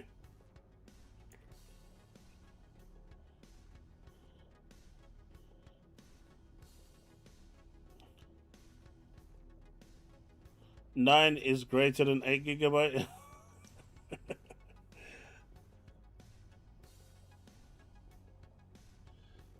You need to send me a link. Dude, I've never heard of Xbox International. Like, I've literally never heard of him. Or her. I don't know if it's a he or a her. Like, I've literally never heard of this podcast. I don't see them on social media. I don't see them anywhere. So, send me a DM on either X or Discord. And as long as it's at a time where I'm not in bed early hours of the morning, although I have been staying up until 5 a.m. recently. Yeah, Boom is cool. I like Boom. And the thing I like about Boom is that I know, like, they have very, very pro Xbox views. Boom will criticize where it's needed. But they don't, you know, even though I have opposing views to certain things that doesn't run with the narrative of Kool-Aid Xbox, they respect it and give me my voice, give me that voice to talk about it. And I like that. They don't silence you. They don't want to, you know, overpower you with because you're saying something that isn't supporting the grand narrative. They let me speak my truth, and you know, I appreciate that. He's a nice guy. He's a very nice guy. I know people don't like him, but he's a nice guy. You see, Digital Verge Resident Evil, a good port, but heavy ray tracing for 8 gigabyte cards. One.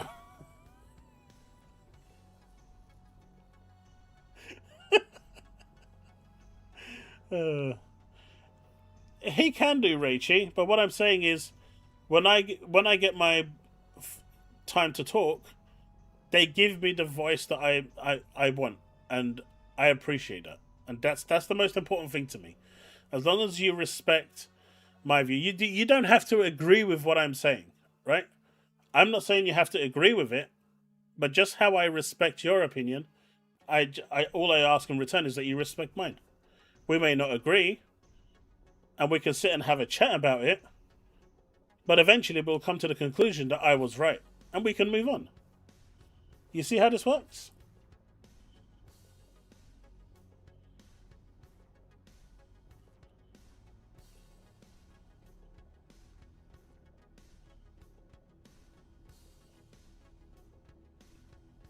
Yeah, Bold Alpha, I've also tried to get people on the show. But it never really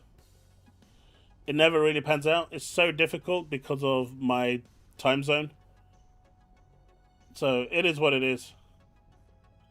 But I've tried like multiple times getting people on here, whether it's Smooth. I got Doc on here once. King jumped on here once. King David also jumped on here once. But it's so hard to get people to kind of just match with that time zone that I'm in.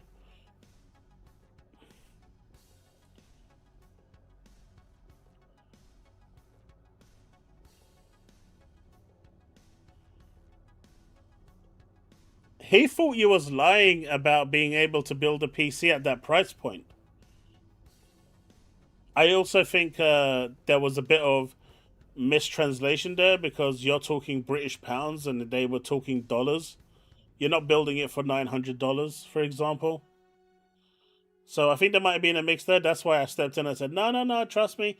I've seen it for £900. Obviously not today, but back then.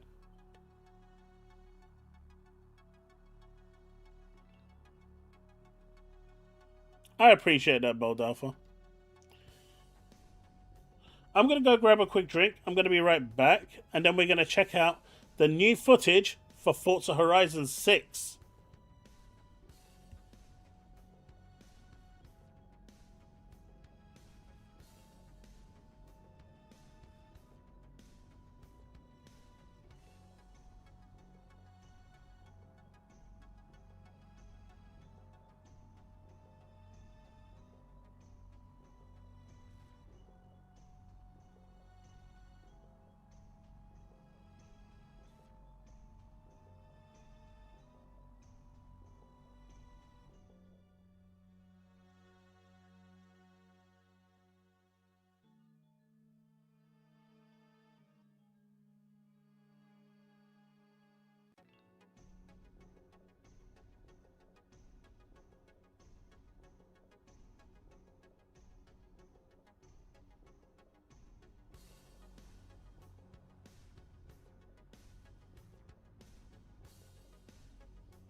Alright, I'm back. Also, a small update about Luna. I know some of you have been asking about her. She's doing really well. She goes out to the garden now and does a bit, her plays around outside for like 20 minutes or so before she wants to come back in. Yeah, she's really happy now. A lot more energized, I'm finding in the mornings. She's like a thunderbolt. I'm assuming that's normal. Like, it's almost like she's got ADHD. It's like major running. So we let her out in the garden and stuff to get some exercise, running around, get some fresh air. So yeah, she's doing really well.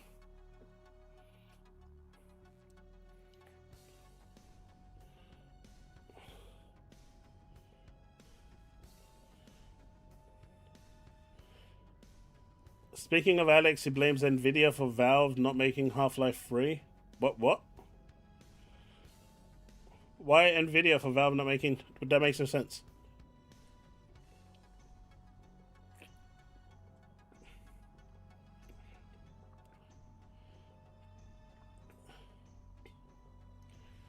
Byron, I've asked to be on their show through King David. David told me to get in touch with Gaming Addict, and I tried to. I reached out to him a couple times. I was completely ignored, like fully ignored. I didn't even get a reply back. So I did try that. It did. You know, I've reached out to a lot of people. I've reached out to Jez. I've reached out to Gaz. I've reached out to loads. Saying, you know, if you ever want me on the show, let me know. Or if you want, I've tried to invite them to mine. They've been busy.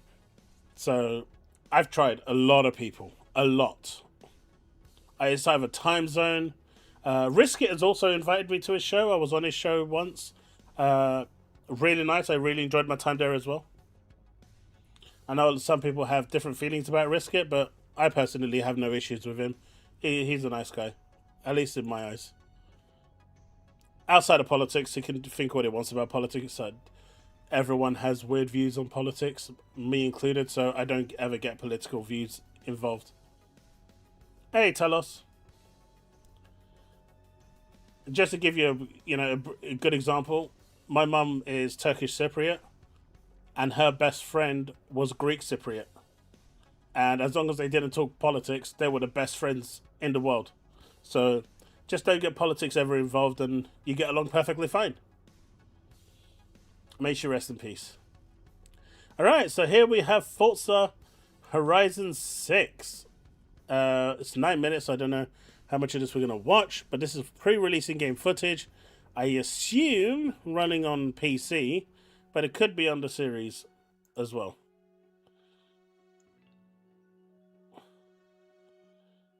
But it looks really nice. But apparently now people are complaining. Wait, you need to, why aren't you seeing the tab? There you go. People are saying that apparently there isn't enough cars on the road to show like a lot of traffic. And now people are complaining about car density. Take it easy, Paul. And keep me posted about that project, dude. I'm very interested in that one. You're not, Cesano. I can see it. You may think you are. It's just time dilation. There was a black hole, and time slowed down for you guys, but it was fine for me.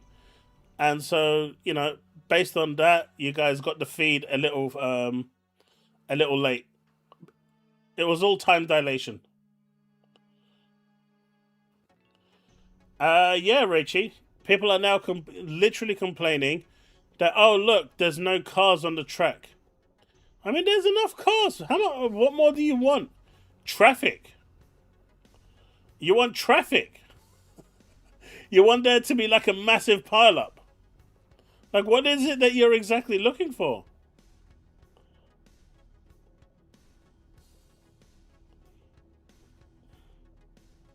I absolutely am, Susanna.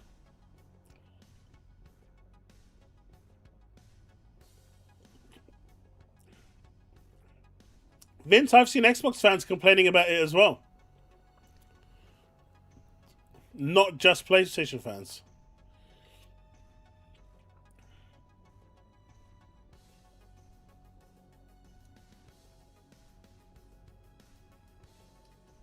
What stutter are you talking about? I don't see a stutter. I'm not seeing any stutter. Maybe it's just me being tired.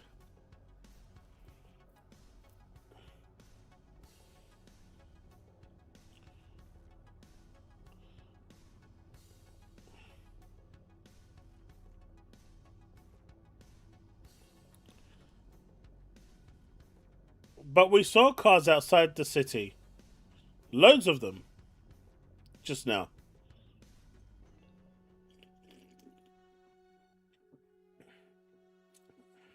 See, you got a car there.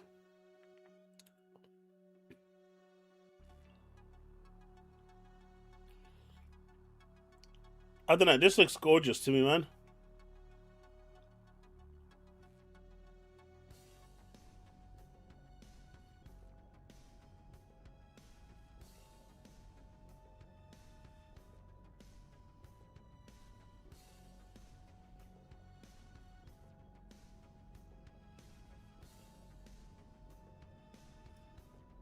What do you mean it drops that? Maybe it's just the footage I'm looking at.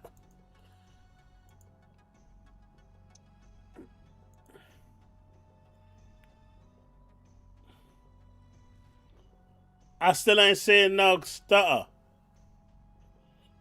I think it's just your phone.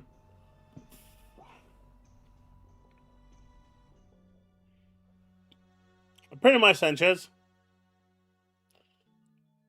I get this is Japan, but it's also a video game. It's an arcade video game.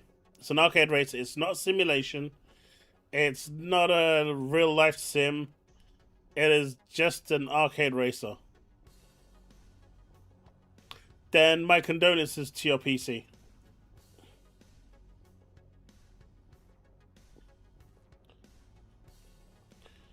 I wear glasses for a reason so I can spot these stutters.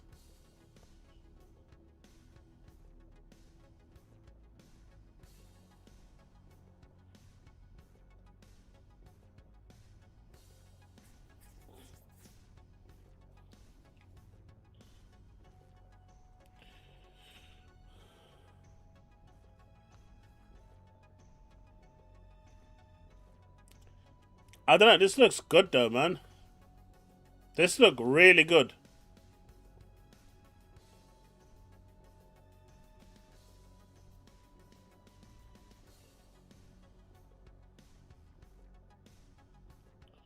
Vinci, I assume so.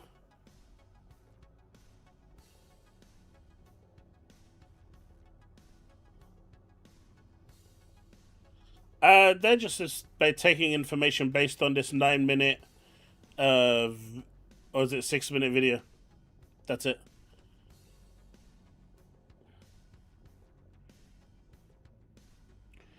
It looks fine to me. 0 stutters. I think Steve's PC is just... It can't handle the YouTube video.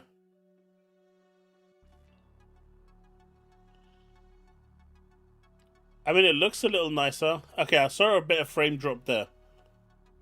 I saw a little bit of slowdown there, but that wasn't a stutter, that was slowdown. I mean, I can see the graphics are a bit are above Forza Horizon 5, but essentially it's just the same game with a new map, right?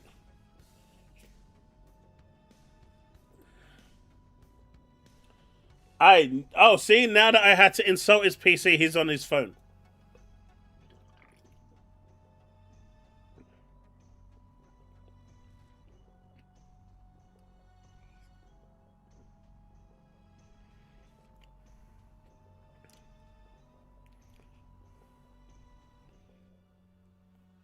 With AI, you can...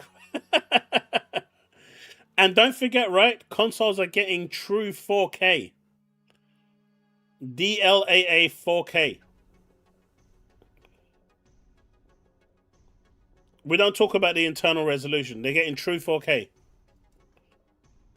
I know someone's going to start coming out with, oh, but what about the internal resolution? We don't talk about that. We just talk about what your TV reports, which is true 4K, DLAA. None of this frame gen FSR stuff.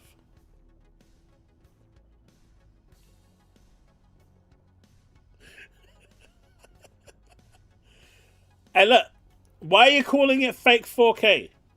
I told you it is native 4K. We don't talk about the internal resolution.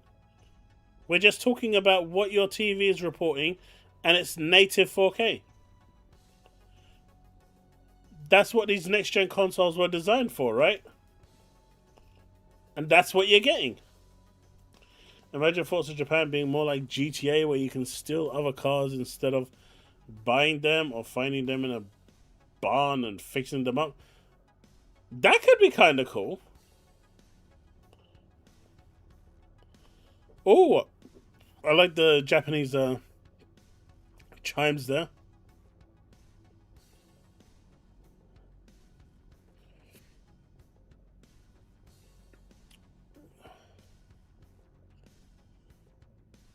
You see, Susano? You are getting true 4K.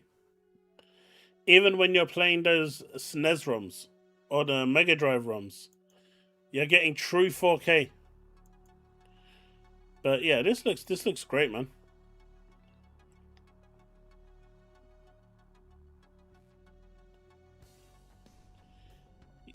No, Rachie, they will let you build that garage in 4K.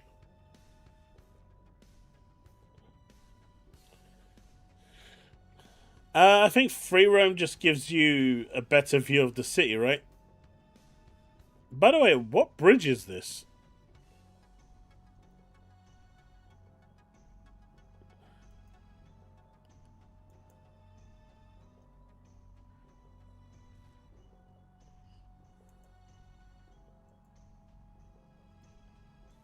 Where is it? I'm looking for something in particular.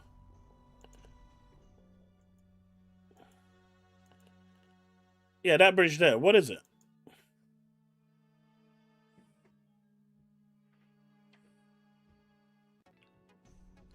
What is this bridge, Cesano? You want to play this now, gaming?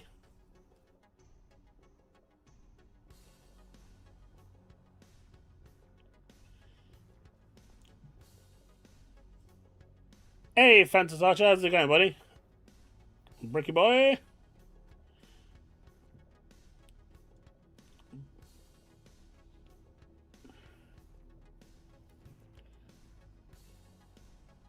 But yeah, Vince, if you let me know the name of that podcast, I'll reach out to them. It is not London Bridge. Trust me, I would know.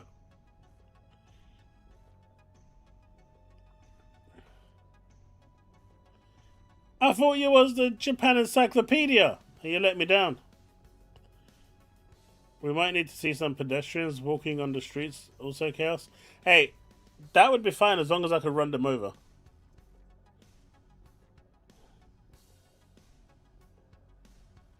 If I can run them over, or was it Shinzo? I think it might be Shinzo. If I could run them over, that'd be perfect. But we need to run them over.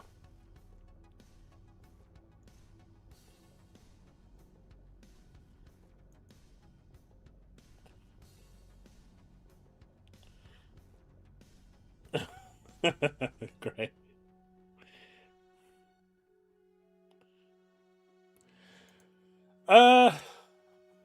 While that's looking great, we have some information about Control Resident. A lot of information about Control Resident, it seems. It's not a Souls-like game, so that's a positive. It's more like Devil May Cry and Bayonetta. It's not even Ninja Gaiden style. It's using an updated Northlight engine, aiming for a solid 60 FPS with an internal. Well, let's not get involved with the internal resolution, but they're aiming for 4K 60. Manhattan divided into unique zones, so they're looking at the Dark Zone from The Division. Improved map design over the first game, so they're definitely going with The Division's Dark Zone. Each zone has its own visual variety, lore, and secrets. So you've got the outside zone in The Division, you've got the dark zone with its own lore and secrets. That's the type of thing they're going for here. No multiple endings. Oh my god, yes! That is so good! Great news. Seamless convos and dialogues choices unfold while exploring. No open world where a big map would cause anxiety. Goal is to clear the map. It's to explore. The goal isn't to clear the map. It's to explore. You've got the main campaign. You've got world quests. Aberrant main weapon, primary and secondary forms, combo, etc.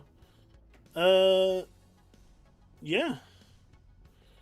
Combo enders. Combat pushes momentum and flow. You got build variety, so YouTube's going to be cool for this one. No ranged only builds. Summons like mole turrets attack independently and with harmful status effects. It's kind of sounding good. I think it's already confirmed that you do need to complete the game before you get the hardest difficulty setting. So for those of you that wanted to jump in on Insane, tough luck.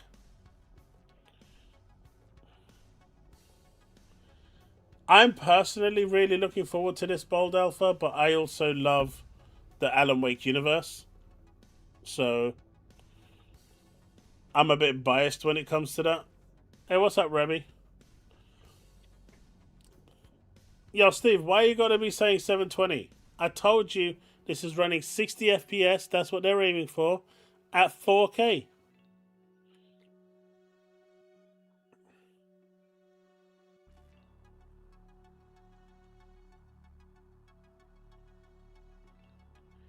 I think that's a fair assessment.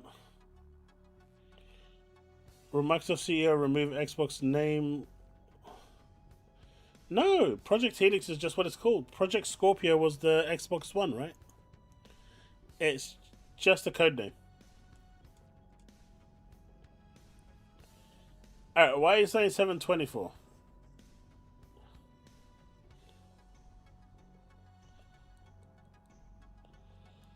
With VRR, bold, you do get to 120.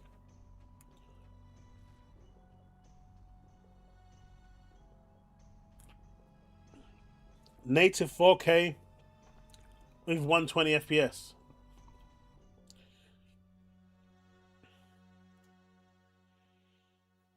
Yeah, Project Scorpio. The Project Helix is just a project name. They don't have an official name for it yet.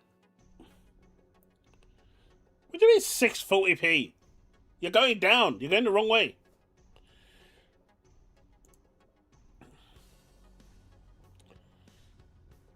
Kenna Bridge of Spirits is finally coming to the Nintendo Switch. Well, Switch 2 in this particular. This spring. This isn't the Kenna 2. This is the original Kenna Bridge of Spirits, which was missing from the Switch. It is now landing, which gives people hopes that Kenna 2 will land on other platforms as well.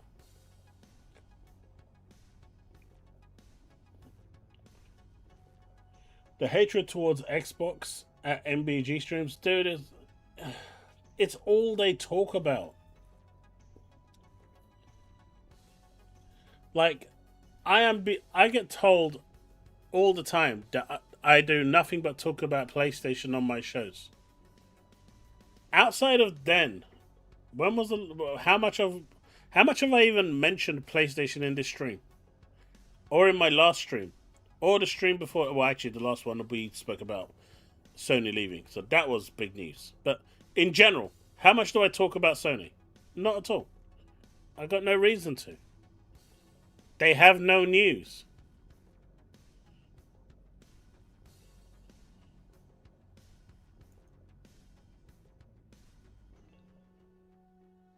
What do you mean all damn every night? You shut up. You're just trying to get me in trouble.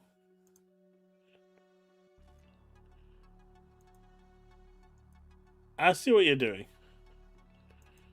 I see what you're doing.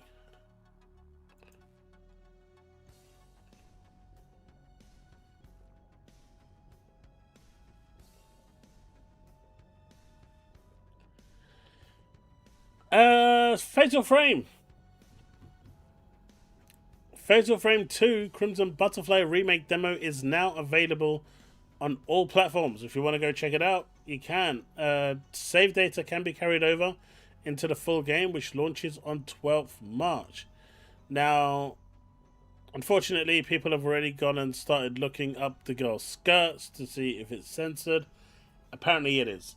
So if that's a deal breaker for you, because you want to run around looking up their skirts, then so be it.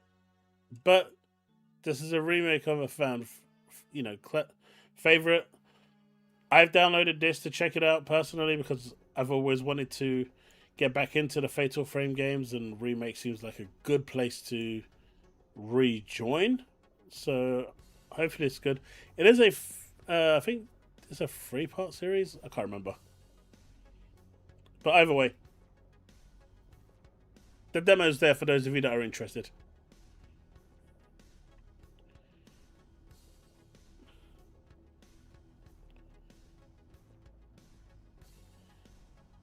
There is no such thing. I'm not even reading that. I know you're waiting for me to read that just so you can clip it.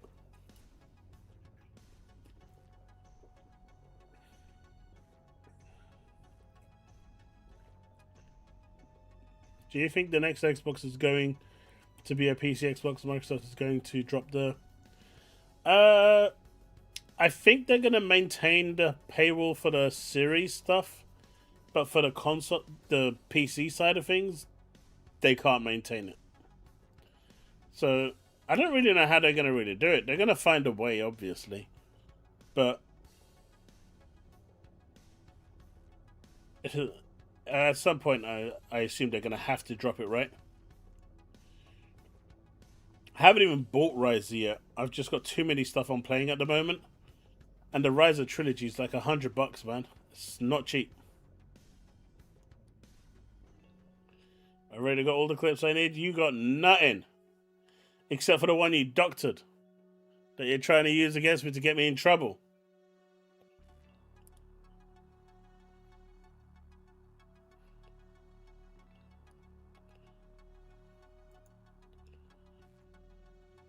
So it looks like Nathan Fillion is trying to revive, or is going to revive, Firefly. And apparently the whole of the cast that was in Firefly is about to return.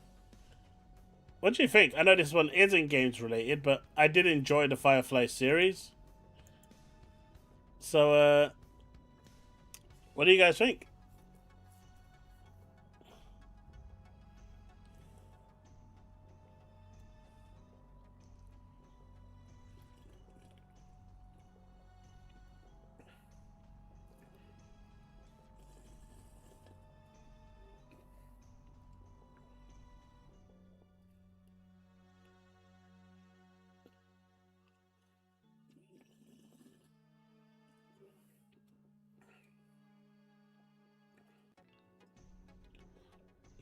Me too. I believe that too, Bold Alpha. I believe that too. Okay, just going through the last bits and bobs I have for today. Diablo and Doom are doing a crossover. For those that don't know, that is happening. As we know, Project Helix is a go, but D-Batch is still saying that it's a joke and it's not real and it's rubbish. So apparently everyone is lying.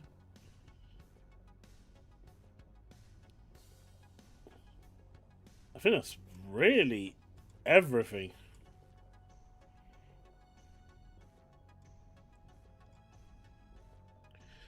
The GDC next week is from 11th of March. It starts from 10 a.m. to 11 a.m. And it's game and production technology. So hopefully that'll be cool because we do need some bit of information.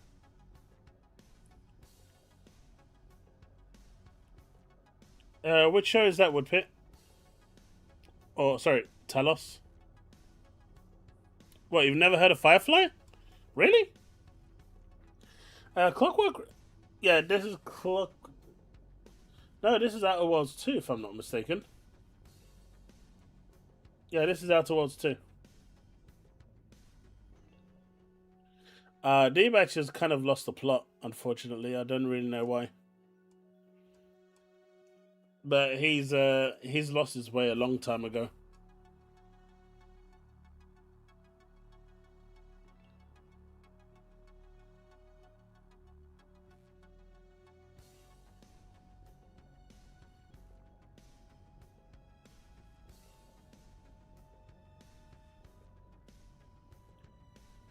Firefly? No! Firefly! Ponies want desperately believe and spin the narrative that Xbox is dead. I mean, right now, I just want Saros to be announced for PC. The moment that gets announced for PC, and I still believe that Saros will get announced, that's when social media is going to melt. It's going to melt.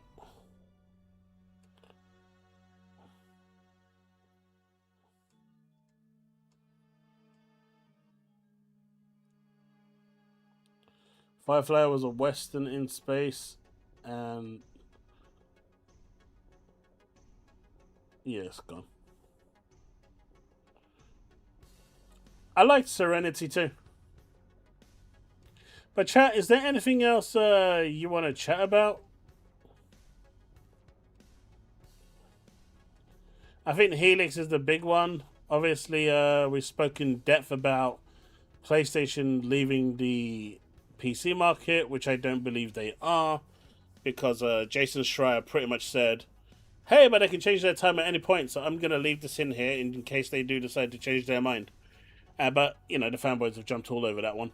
And, yeah, we know that Steve now wants E-Day to be delayed until 2027, so there's that. But I'm not seeing anything else in terms of news that I haven't covered already. Could try marathon a bit, but I think I'll leave that for another day. It's coming up to 11. So I feel like this is a good place to probably stop. I want to see the meltdown when Yoshi comes to PC. Yoshi?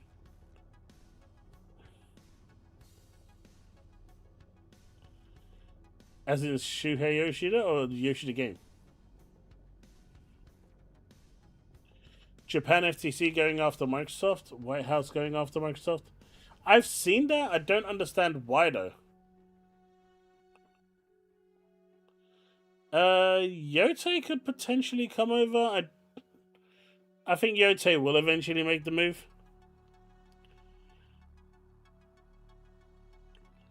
PS can leave PC all they want. There are people that sell the high seas. I mean, if they leave PC, how are you gonna get the games? High seas won't help you with that one.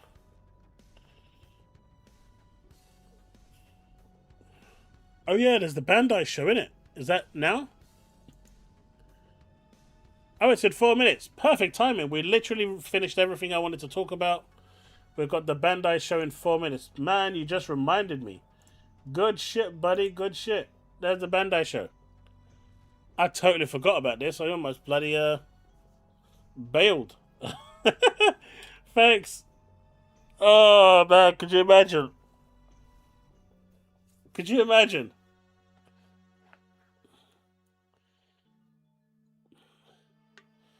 Nope, because Jason said that it was cancelled, right? I mean, it was never announced for PC, but apparently it's been cancelled.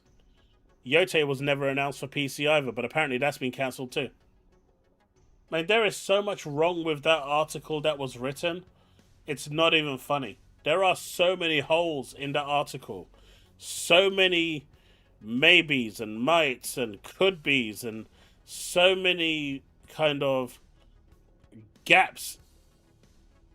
You know, a 5-year-old could rip it to pieces in how badly written it was. But all people read was the byline.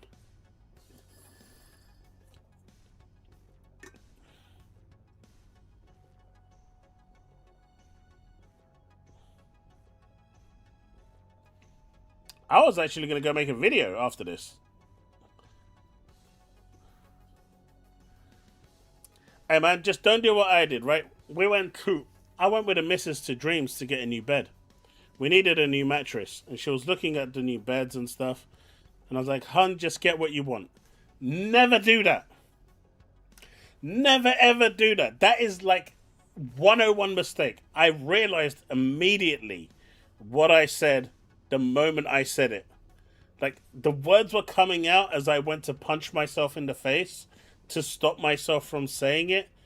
But it was like every store clerk that was there jumped on me to stop me from doing it, to interrupt the words coming out of my mouth.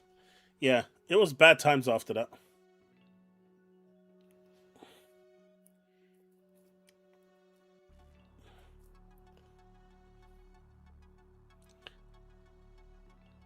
Lessons were learned, I can tell you that much. It went from like 650 quid to I think like 1.9k.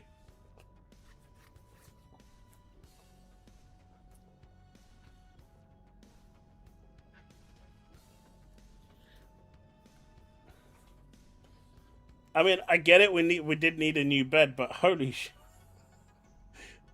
Look, mistakes were made. Okay, that's all I'm gonna say. Mistakes were made, regrets were made, but happy wife is happy life. But yeah, when those words were coming out, I was like, it literally clocked on what I was saying. It was like, No. Kind of like that. It was an interesting time.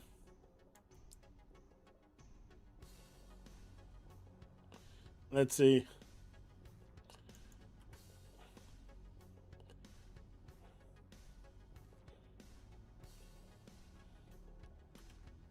Not seeing anything.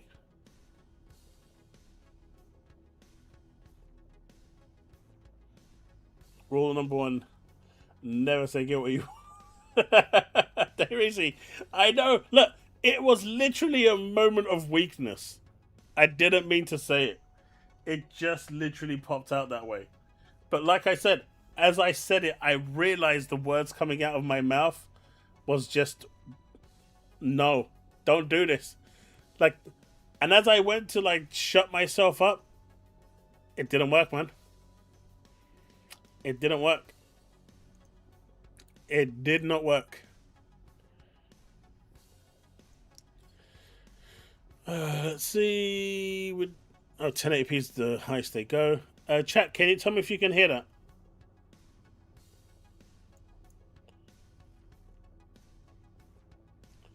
Anime, of course they are. They're just salty little bitches. That's why. That's all they are. And I'll openly say it. They're just miserable, shit stains. That's it. They can't be happy for anyone. Their whole persona is about tearing people down. Like I said, that's all they care about. And I've just got no time for those people anymore. There should be sound now.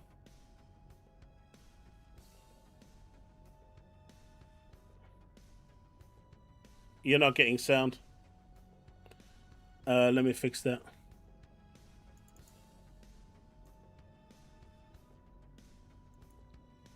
I welcome you to my world.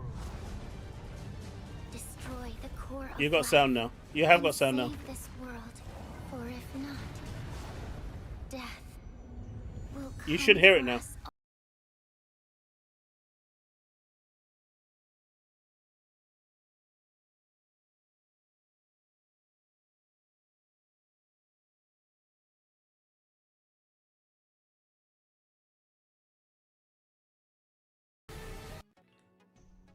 What? Don't do that. Alright, this is definitely being... I'm buying this. It's got a waifu window. I've already decided I'm buying this. I'm not gonna let you get away with this.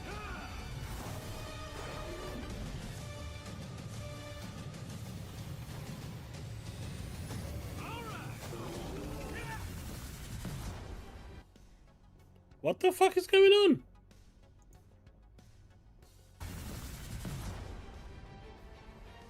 That is Sword Art.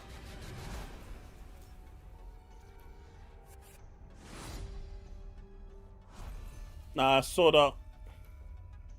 The moment I saw that tower there, that was Sword Art Online.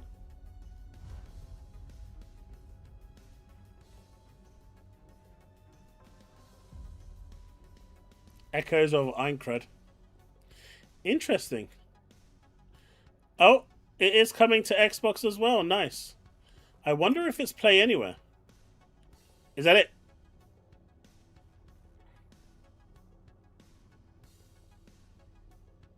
Is that it?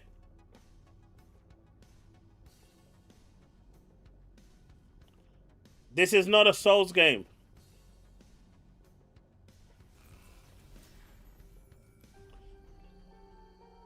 Aincrad is in danger. Equilibrium will be lost, and the resurrection of the god of death grows near. Attention players, I welcome you to my world.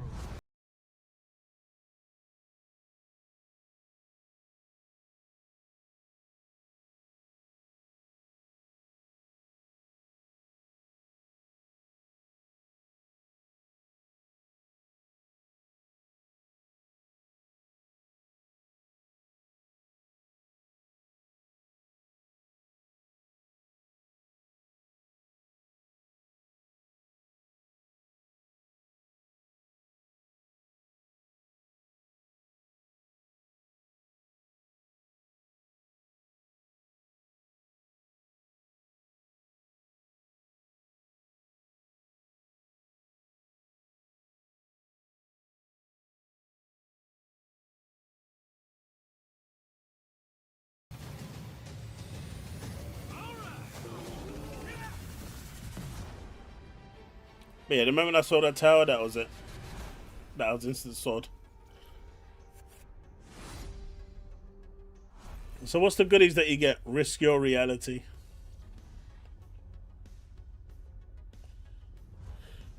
Alright, so if you pre-order, you get the weapon pack, Photo Elucidator series. So that's for pre-ordering. You get the base game and that. Okay. I guess this is like the deluxe. Yeah, this is the deluxe edition. You get Death Game Mode Early Unlock. You get the expansion pack DLC and starter pack with a few goodies. 50,000 in-game currency, high healing potion times 10, high super potion times 10, and mystic crystal times 10, and you get the thing. Depending on how much the expansion deluxe edition, it might be worth it for the expansion DLC alone. I think that's nasty. Unlocking the Death Game Mode early just for deluxe edition owners is a bit sad. But you know, you get the pre-order stuff and you get the expansion. Anything else?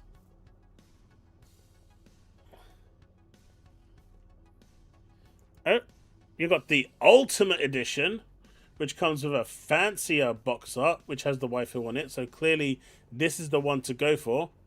You get all of the stuff from before, plus you get the Ultimate Pack with a special anime.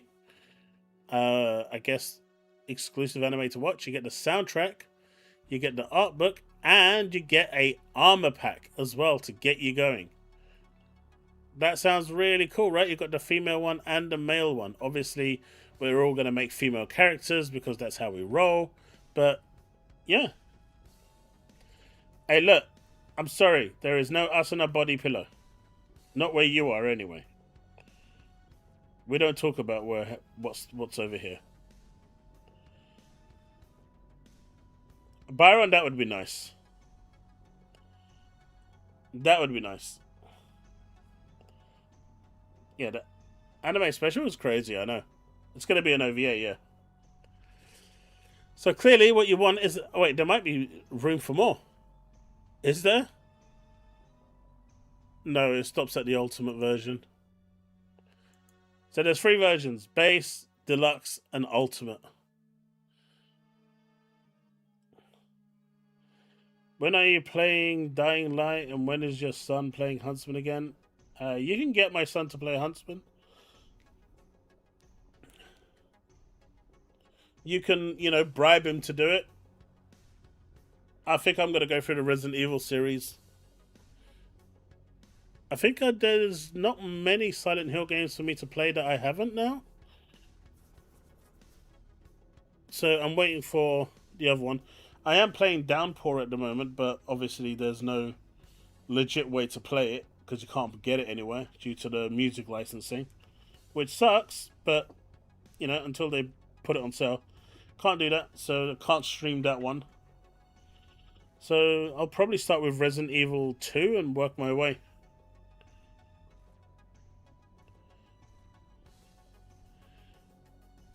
The Leafer body pillow? No! Not Leafer.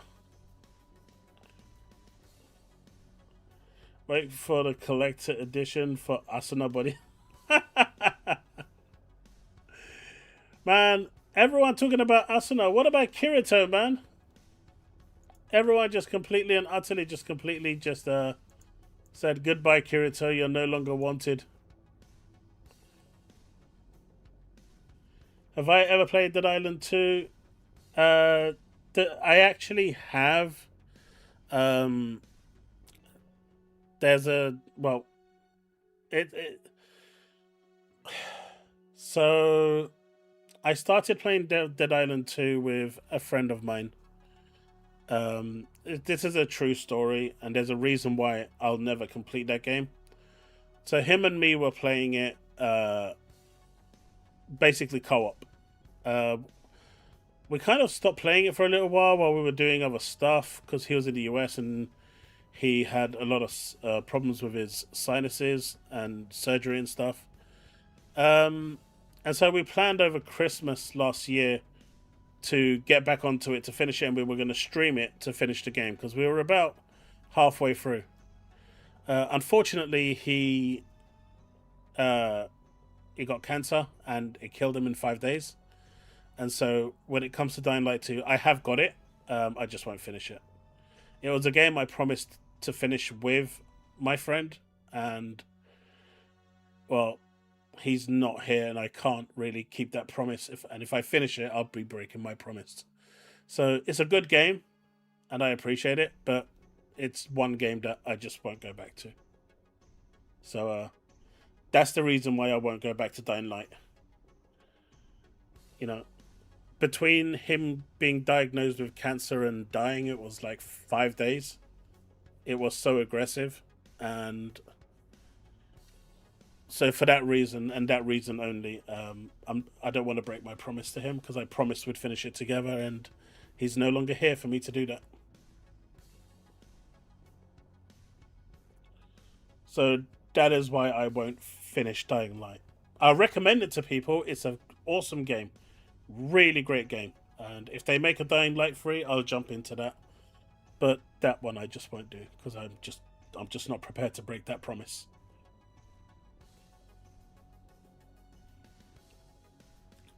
It is what it is, man. I appreciate it.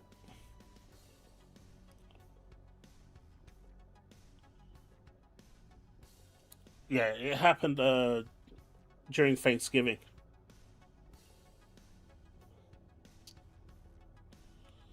So yeah, that's why I won't go near Dead Island 2. It's a good game though. Really good game.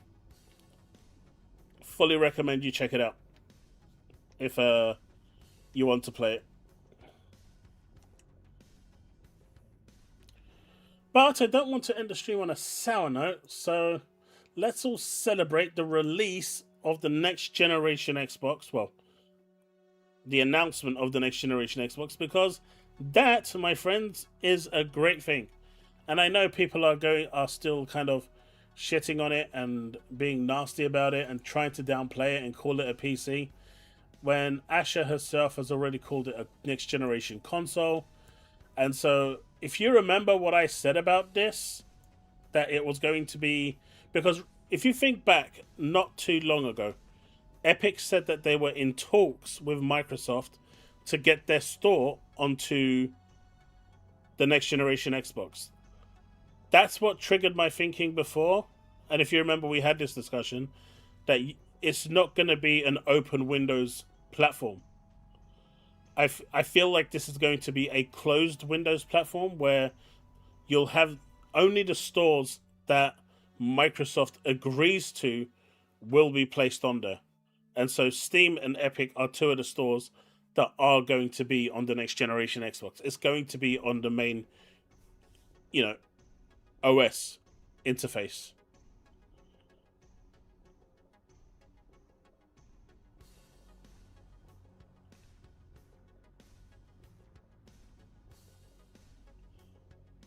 Oh, Dead Island 2 is the one I'm talking about.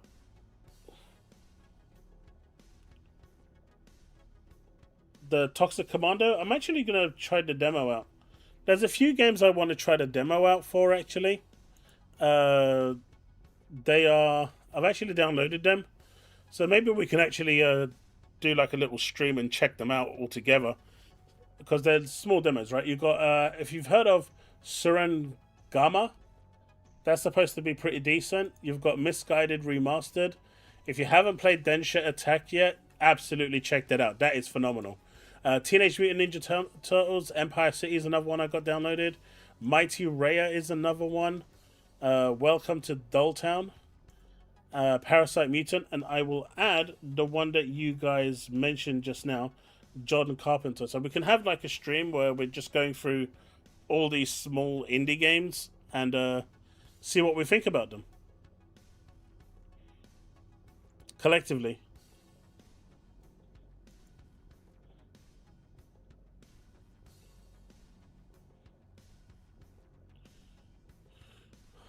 But we could call the PS5 and the next. I mean, Greymanad, technically, the Xbox right now, if they wanted to, you can run Steam on there. If they really wanted to, you could do it. There's nothing stopping the current Xbox Series X from running Windows games. Hell, they've got Android running Steam, right? They're using a translation layer to, translate the API protocols so it works on Android. If they can do it on an Android phone, what makes you think that they can't do it on a Xbox Series X, which is a PC? It's using all PC parts. Sure, some of the parts are custom, but they're still PC parts. It's still using DirectX 12U, which is a protocol that Windows understands. It's still using a standard Zen 2 processor, I believe, or is it a Zen 3? It's using an RDNA 2 GPU. Like, it's all basic PC stuff, right?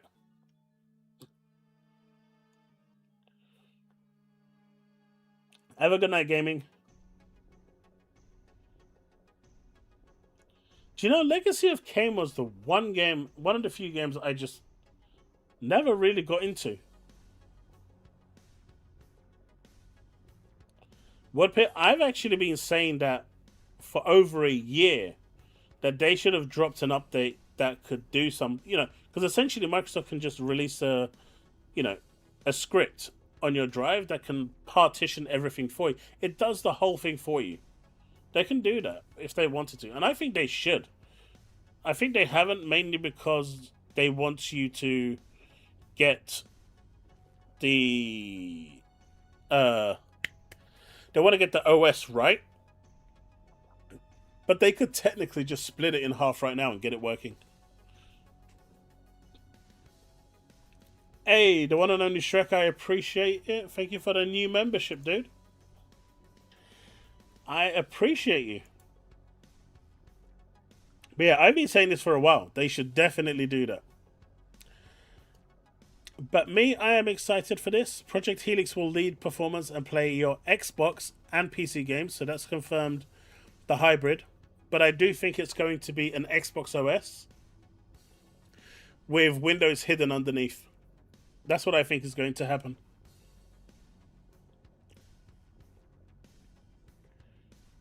Yeah, the Rock can do it. But I think what we're going to see on the Xbox will be slightly different to what we see on the ROG.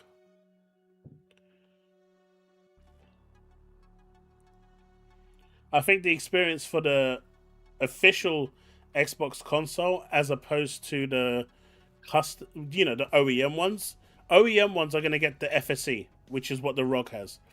I think the actual Xbox console is going to have a slightly different UI.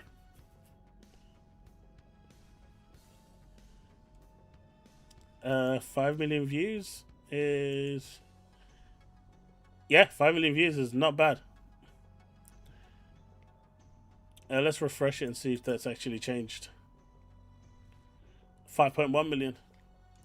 People are still doing it. Hey, look. But King Fresh told me this wouldn't exist.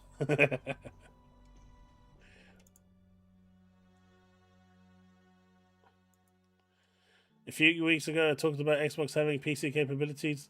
Now let's see if it... What do you mean a few weeks ago? We've been talking about PC capabilities for God knows how long. Now imagine if Gears E-Day becomes exclusive to Xbox. They just take it off the table entirely. Because that's what I've been hearing. I've been hearing Gears E-Day may be taken off other platforms and be made a Xbox exclusive, well, Xbox ecosystem exclusive. Which I still don't think it should release on Steam. It should, when they say ecosystem, it should just be on the Windows Store, xCloud, and Xbox. That to me is the ecosystem. Steam is not the ecosystem.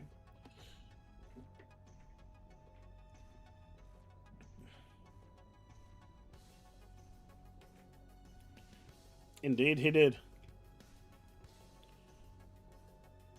They did, but it looks like they're staying in the games industry, and it's not working.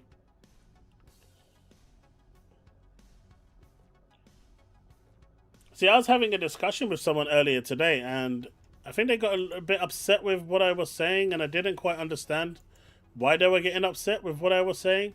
Because I wasn't saying anything bad, right? I was actually saying that because I put a poll up asking, what does exclusivity mean to you?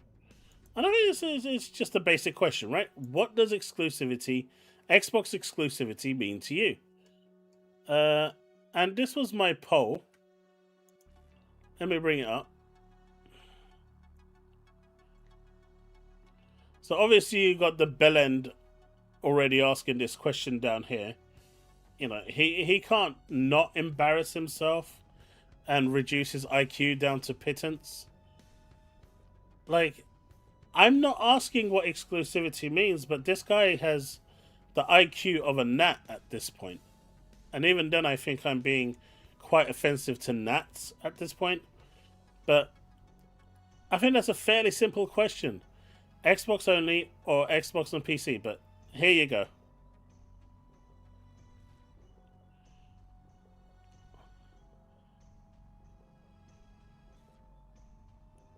No, what I'm saying, Devastator, is that the Xbox ecosystem doesn't include Steam. Steam charges 30% of the revenue. That's not the ecosystem. The ecosystem is where Microsoft takes 100% of the money for their first-party games. And so, therefore, that shouldn't include Steam. So, you know, if they want to continue the ecosystem, what I'm saying is the ecosystem should consist of Xbox PC, the PC app. You know, people, if they don't want it, then tough shit. They don't get it. Xbox console and xCloud. You know, it's not like it's not on PC. You have access to it. You can buy it. There's no reason, nothing stopping you from getting it. It's not restricting you. It's just people's own personal bias that's stopping them from buying it. But then that's a people problem and not a Microsoft problem. But like, Vince, what did I ask here and what was that response? This is literally what he's been doing for the past, 3 weeks now.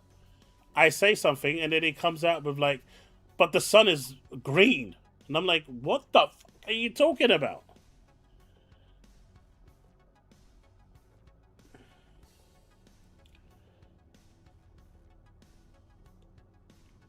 No, I think what this is saying, because a lot of people picked up one of these, right?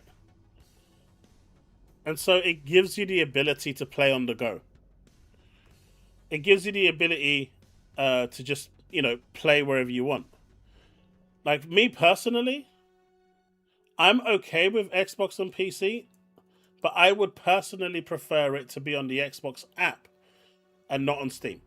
But that's because then it becomes exclusive to the ecosystem, right? I believe in exclusives. You guys know this. I've always believed in exclusives. I know we're never going to go back to Xbox only exclusives. So the next best thing is Xbox ecosystem exclusives. And I am a firm believer of that, where exclusives are good for the platform. It sells the console, it sells the hardware.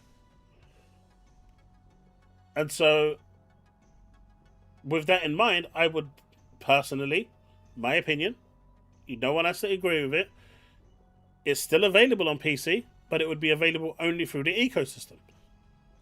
And I don't see a problem with that. Obviously, COD is different, right? Because COD is COD. They have a 10-year deal with that. That's going to be available everywhere. PlayStation, Switch 2, GOG, Steam, Stadia, Ouya, right? It's going to be available on Soldier Boy's console, everything. But this isn't really a walled garden because it's still available on PC. Do you see the difference here, Bold Alpha? It's not a walled garden anymore. What I'm suggesting is that it stays exclusive to the ecosystem.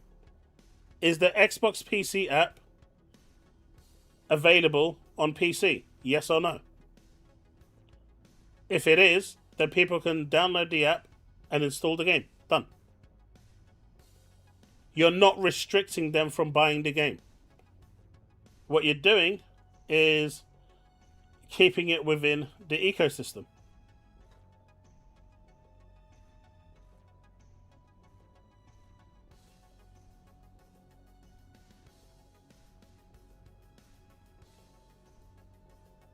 Exactly. So if you want to play the Halo 7, you can go to that point there. You can go to the Xbox PC app or the Microsoft Store and buy it and play it. There is literally nothing stopping you from doing that on PC.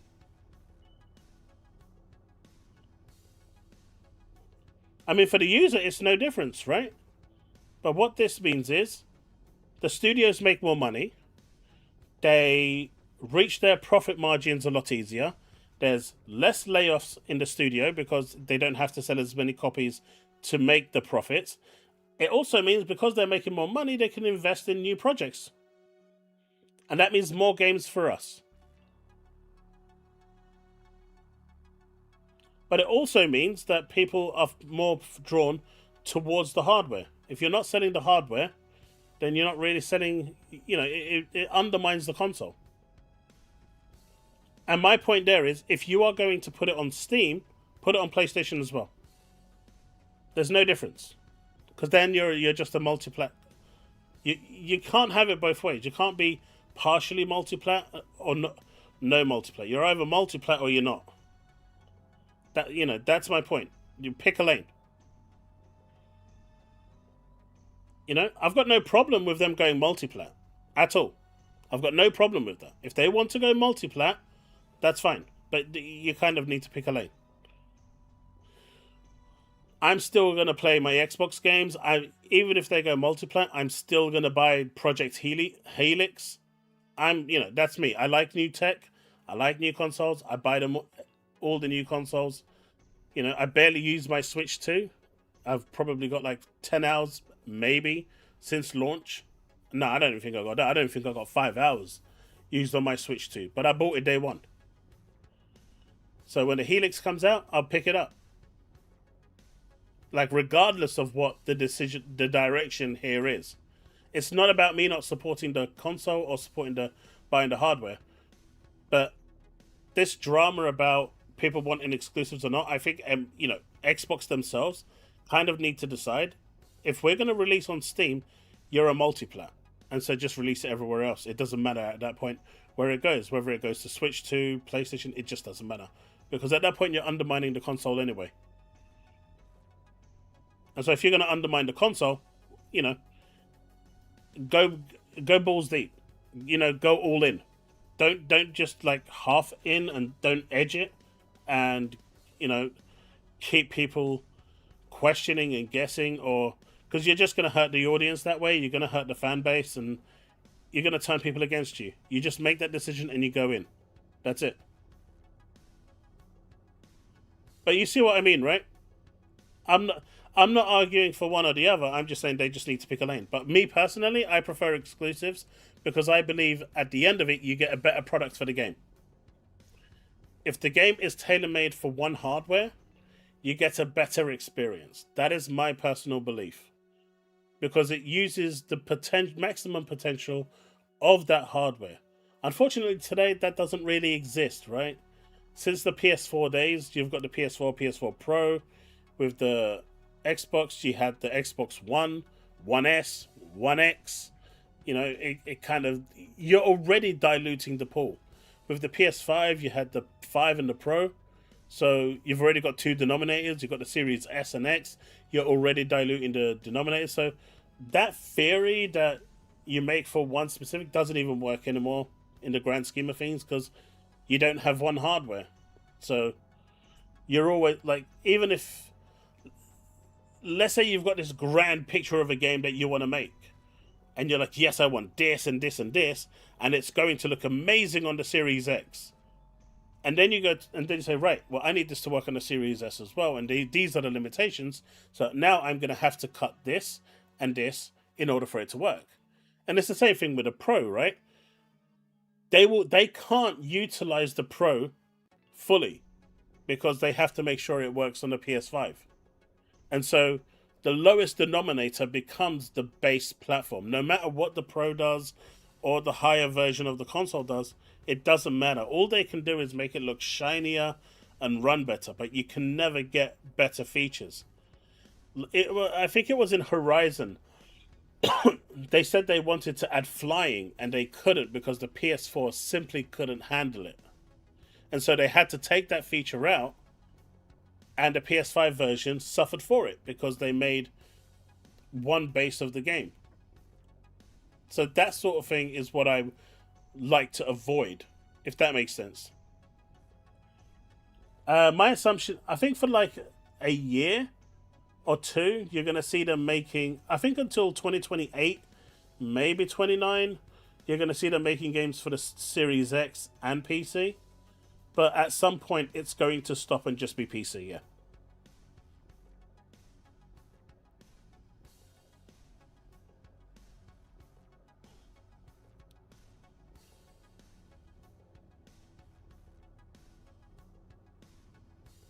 And once it becomes that, then it doesn't really matter anyway.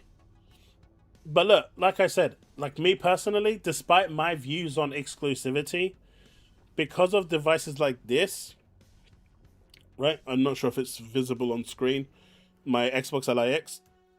And before that, I had the Steam Deck. Because of devices like that, and the ability for me to jump around the house on different devices, I actually gained more. This year they didn't have a wrap up, so I can't tell you what my stats were. But the previous year, I was 50% on console, 50% on PC. I got 5 kids, so they're constantly running around doing stuff, wanting to use the TV or whatnot. So I'm constantly flipping between the stuff. Sometimes I want to jump on my PC to do their homework. So for me, the whole being able to play, despite my views on exclusivity, allows me to game more. So I'm not saying it's a bad thing at any point, and I will stand by that. But I do believe that true exclusivity, built for one platform, ultimately gives you a better experience because it's utilizing that hardware to its maximum potential. That's my view on exclusivity. But obviously, King Thrasher says, man don't know what exclusive means. How do you even respond to that? Someone needs to tell me, how do you even respond to that? Like, I don't even know how to respond to that, man. Come on. Someone tell me how you respond to that.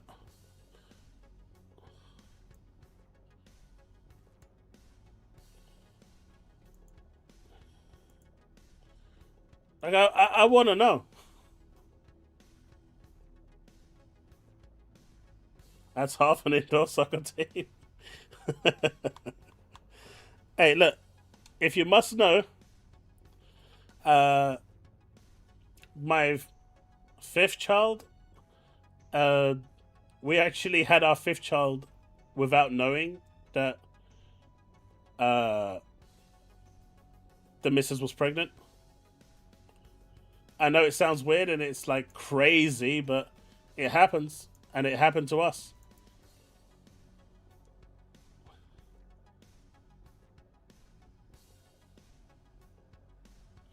Honestly, I'd assume they're mentally disabled.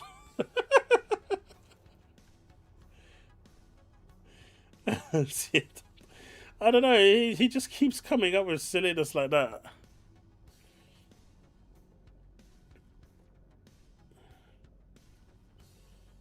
But yeah, so we were supposed to stop at 4, but the 5th one came unexpectedly.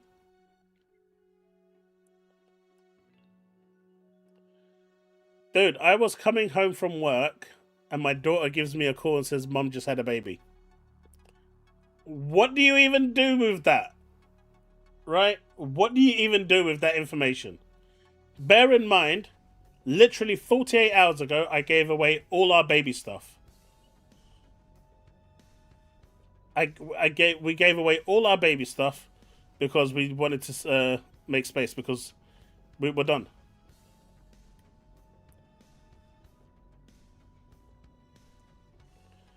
Use figure.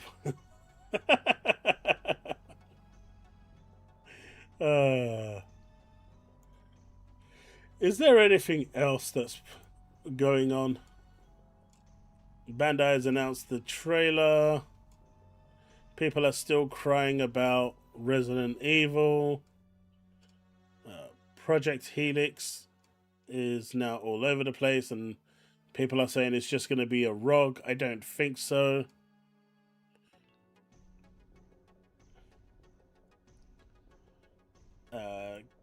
Freshy being freshy as usual.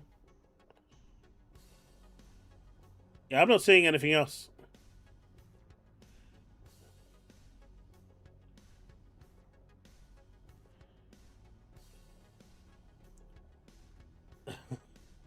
IGN Sword Art Online. Oh, have they? Let's check it out. IGN exclusive. Let's check it out.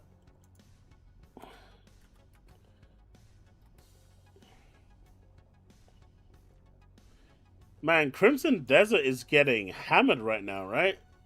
You've got one camp that's absolutely super hyped for it, and you've got another camp that wants to see it die at the most painful death in the world.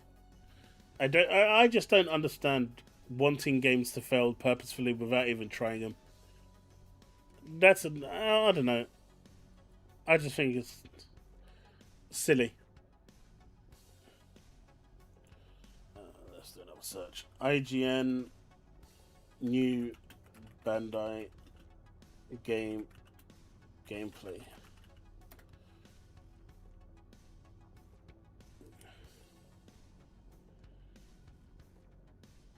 Are you sure there's a gameplay trailer?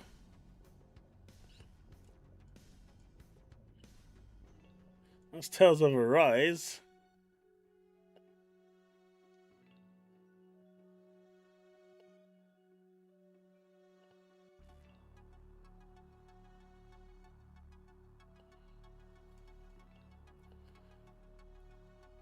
I'm not seeing it.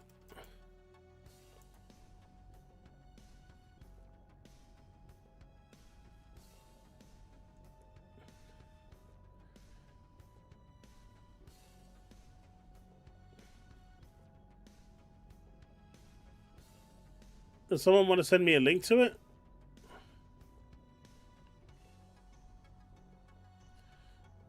God damn it, Chili.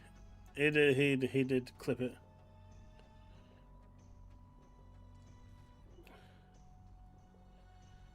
As echoes are...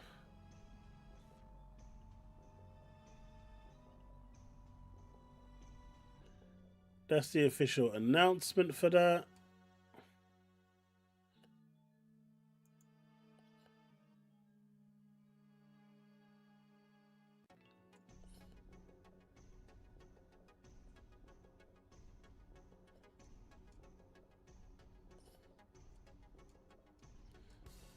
I don't know. If there is a video, I can't find it.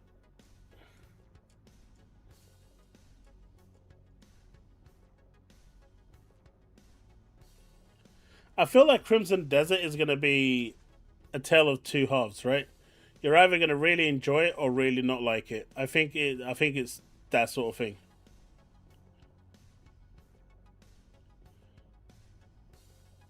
See, like the Steam machine, I'll probably pick that up if they release it.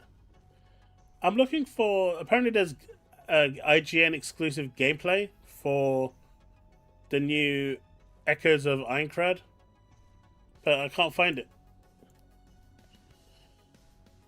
See, the new Steam machine, I'll probably pick that up as well, just so I can tinker around with it, see what I can do with it.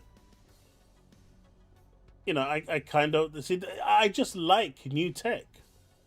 I'm not... I don't want to not play around with new tech. It's just very expensive to like new tech. You know? New tech is pretty expensive.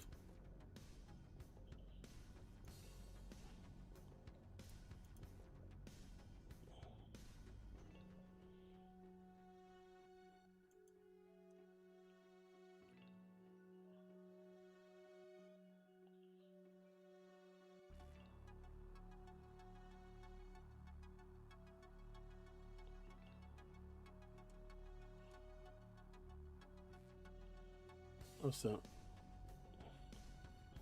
I mean, yeah, but And let's be fair, all they do with the iPhone is just update the camera, right? Like, do they do anything else with iPhones these days other than updating the thing?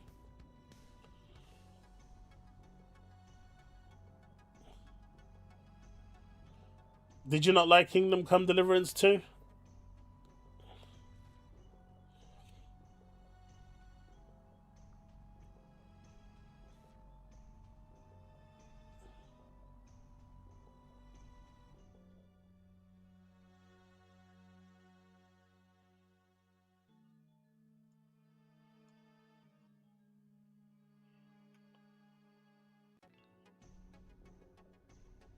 More zoom, more filters.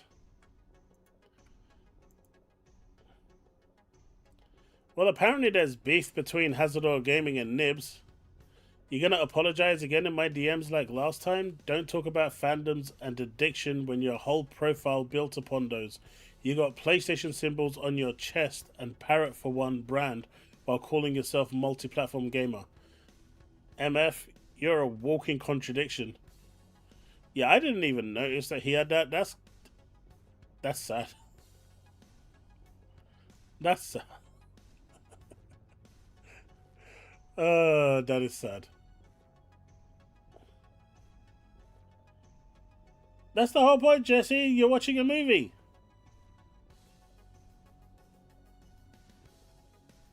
Let's see where you sent it. Okay, that should be it. Let's have a look at this and then we can call it a day, since people wanted to check this out. Oh, this is quite long. Sometimes you go in blind on a new game. Let's That's check it how out was for anyway. me with Sword Art Online: Echoes of Aincrad. I'll be honest with y'all. I'm not a Sword Art Online guy. You know what? I haven't probably read the need to manga, hear seen the what's anime, being said. theatrical films, or live action. My headset died a little while ago. Any of the games. My only knowledge of Sword Art Online is that the characters are trapped in an MMO, and if you die in the game, you die in real life. Dun dun dun. That's a pretty compelling basis for a manga or an anime, but it's particularly interesting as a video game set in a video game. As it turns out, not knowing much about Sword Art Online made me the perfect guy to sit down with Echoes of Aincrad because, well, it's a little different from what's come before. With me. Right. Before we dive into Why that, did he let's try take a stab quick her? step back and establish a few things first. Aside from a short story section of the tutorial that we don't want to spoil, I didn't really see any of Echoes of Aincrad's story. Instead, my time with Aincrad was spent doing a quest called The Lost Log, but that doesn't mean I can't talk about some of the narrative decisions this single-player action RPG makes. Maybe the biggest departure for the series is that for the first time in its history, you're not going to play as a pre-existing character who is part of the story. Instead, you'll make your own. When I asked Sword Art Online game series producer Yosuke Futami why they made the switch, he told me there were a couple of reasons. First, most games in the series have been set in the middle of Sword Art Online's story, which required players to have at least some working knowledge of the series. Echoes of Aincrad doesn't, and Futami hopes that means it will be more approachable for folks who aren't already fans. I mean, that makes he's hoping sense. that by putting the player into the game world as their own character, they'll be able to experience the story of being trapped in a death game themselves, not vicariously. Neat. So does people here actually know the story of Sword Art Online, like the whole concept of it? Do people know the actual basis of what Sword Art Online is all about? It's a very popular anime. My journey started in the Town of Beginnings. I spent a little time running around, getting a feel for the place, and finding some elven statues that taught me some of Aincrad's lore. The Town of Beginnings feels like, well, a starting town in an MMO. It's got that dense yet artificial feel of a town in a video game, which pulls double duty in a video game set in a video game because NPCs feeling like NPCs here is a feature, not a bug. The town also shows off how utterly gorgeous Echoes of Aincrad is. This is a good-looking video game, like, damn. After seeing the town, I teleported to a nearby terminal. You can teleport anytime you're in town, picked up a quest, and then teleported to my chest to change up my loadout and level up. You see, Echoes of Aincrad started me with a sword and board. Yeah, the gun one was alright. I didn't mind that one with Shino. That one was alright. But for those of you that don't know, essentially they use a VR gear. Essentially, it's called a nerve gear, but it's like a VR thing. You log into the game and you kind of play the game through your mind. However, once you entered the game, you was unable to log out. And so if you died in the game, it would send a kill switch to your brain. And so you had to work your way to the top of the tower to win. And then to find the exit. The game master said, this is the rules. You need to achieve this, do this, and you leave. But if you die in real life. Anyone interested in wearing a real life nerve gear and jumping into a video game like Elden Ring? Let me know. It sounds like for all you Souls game lovers, that would be like the ultimate test, right? That would be like the ultimate thrill for you guys. Build, and I decided immediately that I would not be doing that because it just didn't feel like me. I opted for a great sword and some new gear instead, and spent my growth points to maximize what I wanted to do, meaning hit things with a big sword. Mate, can you imagine? Sign you up. People come out. That first boss is designed to kill you. No one is making it past the beginning. That first boss outside the cave is designed to kill you straight out. It's game over. You're just gonna live in that cave for the rest of your life.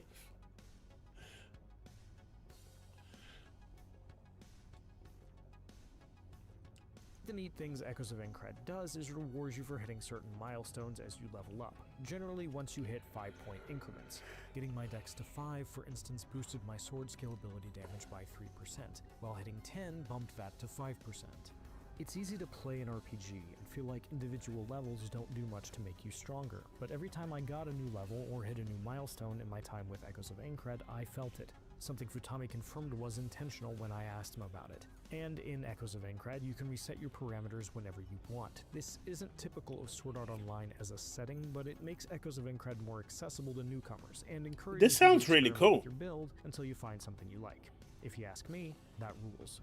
Once I was kitted out good and proper. But why it was is he time to go playing out as a into the world. husbando? Echoes Clearly of should be Incred playing as a is set waifu. in an MMO, but it's a single-player game. When you go out, though, you're not alone. You can select a companion to go with you. I had my choice of 3. Iori, a healer, the tankier wise man, who operates in more of a utility/support role. Clearly you're gonna go with a waifu. Why would you not go with a waifu? Once we were in the field, how we proceeded was up to us. The map would tell us where we needed to go, but I could only see some of it. I'd have to unlock the rest as we traveled. Our first enemies were wolves, boars, and kobolds, all perfect for getting used to Echoes of Incred's combat system. A lot of what's here is stuff you've seen before. You've got a guard, light and heavy attack chains that you can alternate between on the fly, special attacks, and your partner's abilities. How's this?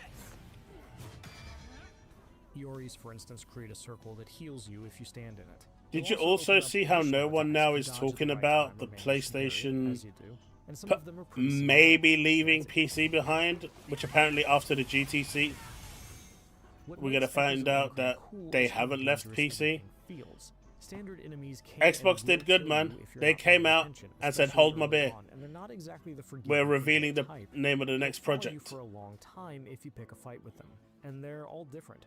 Kobolds will block your attack and retreat and try to blind you. If they do, the screen darkens and is filled with static. It's a great effect that does exactly what it says, makes it a lot harder to see. Wolves, on the other hand, are nimble and aggressive and travel in packs. Boars are bruisers that you probably don't want to go toe-to-toe with directly. And there are weird plants that attack from range with vines and can burrow under the ground. And that's not even I getting actually into the really like movements, this. It which feels are like an way faster MMO. and stronger and come with additional attacks. By far the worst, though, were the wasps. They fly, they shoot poison, they hit pretty hard. Them boys is tough. So much so that I felt like San Andreas' CJ whenever I saw one. Ah, shit. Here we go again. Futami knows it too. When I asked him about the enemies and specifically mentioned the wasps, he nodded and said, Dark Souls? wasp," No, in I'm not a English. Dark Souls The player. rest of our interview was I'm not a conducted via Souls-like translator. player at all. Those are the words of a man who knows what he's doing, what horrors he has unleashed on his digital world. But I even did then, try there are Elden ways Ring. to deal with enemies Didn't that like it. can be stunned, opening them up to big damage. This is In not case of Souls the Art wasps, Online. I could knock them out of the air, which is where they're strongest. If I stunned them, I could chop off their wings, preventing them from taking to the air and forcing them to fight on my terms. No matter what enemy I went up against or how many times I saw them, it was always scary when a fight drew the attention of more baddies, and exhilarating when I landed a big hit, nailed a dodge attack, or timed a team-up attack just so. What I saw of Nice. the world was just as intriguing. In most RPGs, the worlds are something you navigate between combat encounters, but in Echoes of Aincrad, getting around is half the battle. Futami told me that they wanted the world itself to be like a dungeon, and I felt it when I was playing. Much of the time, I was figuring out how to get where I wanted to be from where I was, and what She paths I did, needed to Bold. take to get She from did. one floating orb, which serves as places to rest and restore your potions, but also respawn enemies, to another, finding chests along the way. By far my favorite thing about the world was finding arcs. It is Defeating torture, the wouldn't boss it? enemies sealed inside the arcs will open up other seals scattered throughout the world, allowing you to get chests and other goodies. One time I opened up a cave, but it was too dark for me to see what was inside. Apparently I didn't have the right equipment to light the way. I guess I needed the Pokemon with flash or something. That could have been annoying, but I love now. See what he did there? See what he did? He's now alerted all the Nintendo lawyers to come and give him a cease and desist for this video. Not only is he going to get demonetized for this video, he's also going to get multiple strikes on his IGN channel as well. All because he mentioned the P word. Navigating Echoes of Aincrad's world so much that it just made me want to come back later. There's so much detail here, and even walking through the mud is exciting because it would show up on my characters, something Futami said the team put a lot of effort into. And you really get a sense of that as you play. Searching for the lost log usually meant making the trip in chunks, fighting my way to the next orb, then going back to town to level up, equip new armor and weapons, and upgrade and slap new abilities on them, which sadly I can't show. Switch out my companions, I liked them all, but Iori quickly became my go-to because of her healing prowess, and so on. Each trip to the wild was an expedition, and I loved an excuse to try out new weapons and partner characters, which returning to the city provided. My demo ended with a boss fight against a couple of big, scary plants. It was a grand old time, and a fitting end to my time with Echoes of Aincrad. I came, I saw, I conquered, recovered the lost log, and left many a dead wasp in my wake. I will I'm give this still game a thinking try. about Echoes of Aincrad more than a week after playing it. About its world, about the characters, about the wasps. Even the metatextual stuff is fun. Remember Iori? She appears as a woman when I met her, but early on Iori is a man. And Futami is eager to see what players make of that change. It's particularly fitting for a video game. After all, who amongst us hasn't played as a member of the opposite sex while exploring a fantasy world? If Echoes of Aincrad can nail what it's aiming for, it should be a chance for seasoned vets and newcomers alike to get into the Sword Art Online world. Me? I just want to go back to that cave. Next time, I'll make sure to bring a light. He wants to go back to the cave. For more, check out our previews of Control Resonant and Crimson Desert, and for everything else in gaming, keep it here at IGN. And no, I just want to see gameplay. is also willing to lend a helping hand to the citizens across the land. but they got what was coming to them. All thanks to you. Though much of the footage we've seen showcased the grand spectacle and ludicrous action in Crimson Desert, our hands-on time largely focused on the more laid-back tutorial set in the Hernand region of Pywell. We had played Crimson Desert 3 times before this extended hands-on, all of which focused on How many of you are isolated excited for and this? spectacle combat. But with this tutorial setting the tone for the pacing and storytelling, we've now got a much better idea of the larger structure of this open-world adventure. Yeah, Crimson Raichi. Desert has gotten a ton of They had comparisons that Henshin a Go-Go, Forza, baby. Witcher, and even Dragon's Dogma. One game that really came to mind during our hands-on was Red Dead Redemption 2. Despite what we've seen before about how fast you navigate the massive world, at ground level, there is a surprising focus on navigating its densely populated areas with care and attention.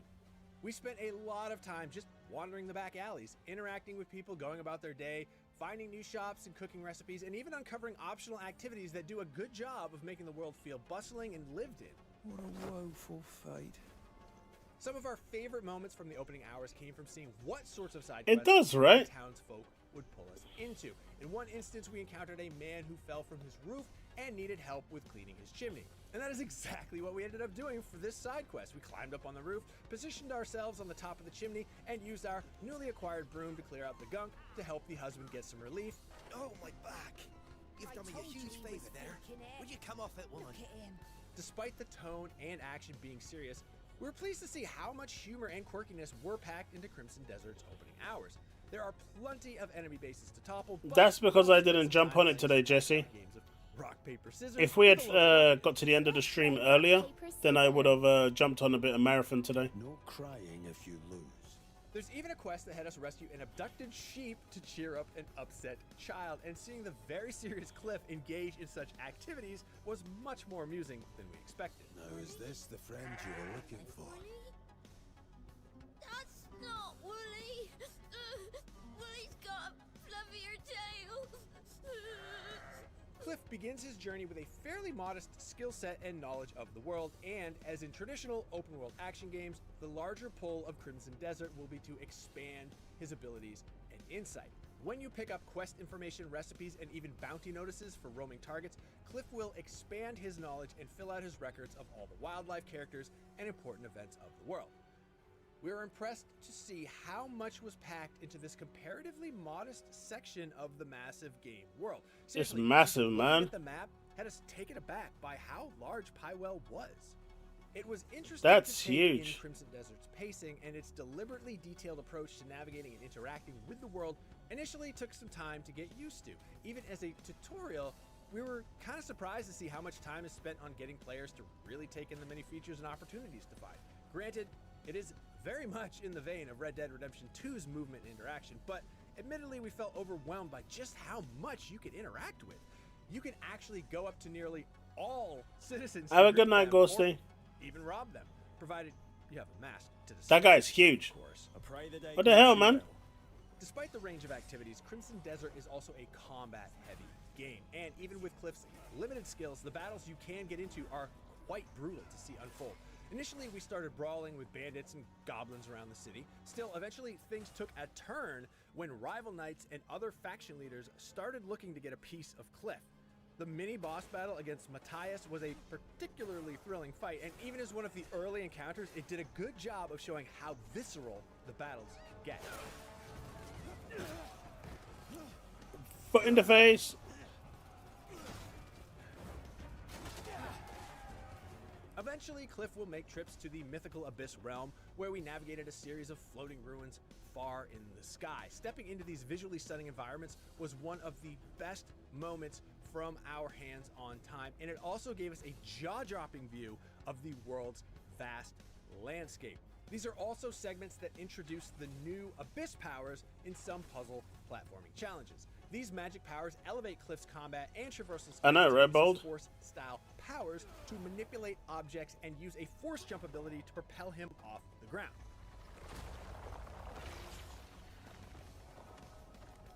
Eventually, we were granted the ability to glide and took it out for a spin by skydiving back towards the ground. It is a fun ability to use, but it definitely takes a ton of stamina to get the most out of it. The power to soar through the open skies is yours to command. Throughout the game, Cliff will acquire Abyss Catalysts, which will serve as skill points to upgrade stats and unlock new abilities.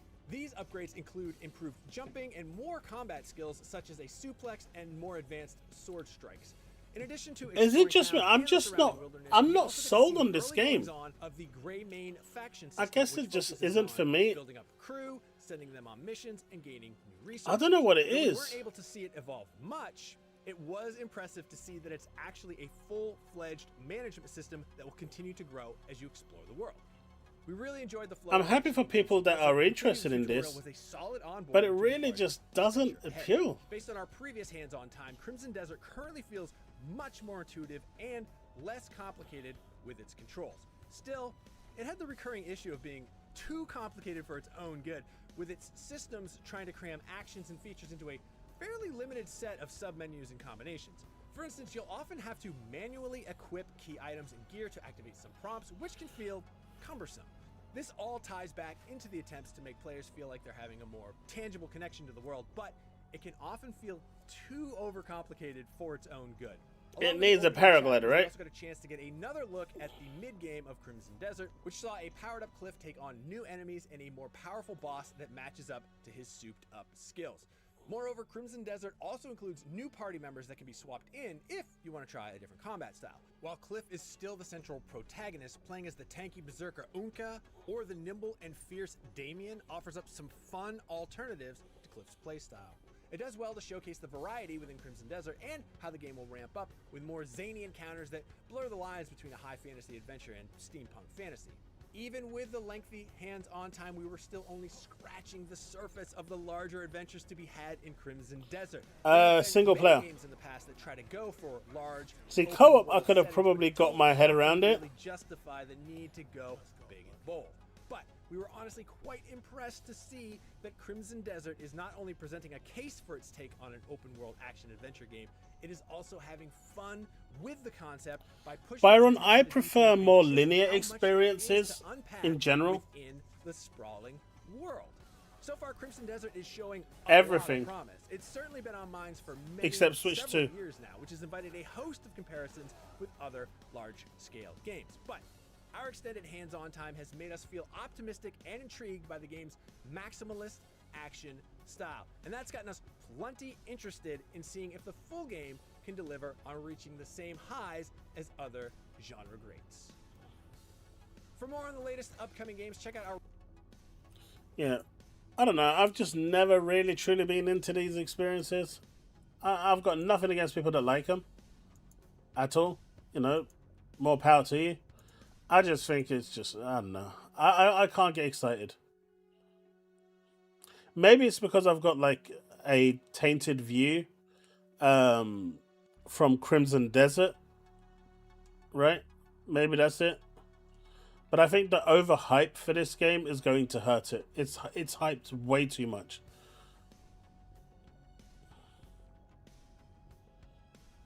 Like Ubisoft games, way too much bloat. Hey man, I hope you all have a great time with it. But folks, it is midnight and I think I'm going to call it there because I'm getting really tired. You probably noticed that. Yeah, Black Desert is the same. It's basically, Black Desert is the online version of this game. Go check it out.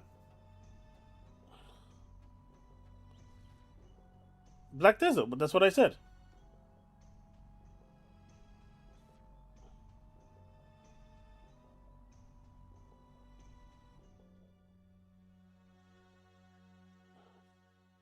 You've never heard of Black Desert? That is what it's called, right?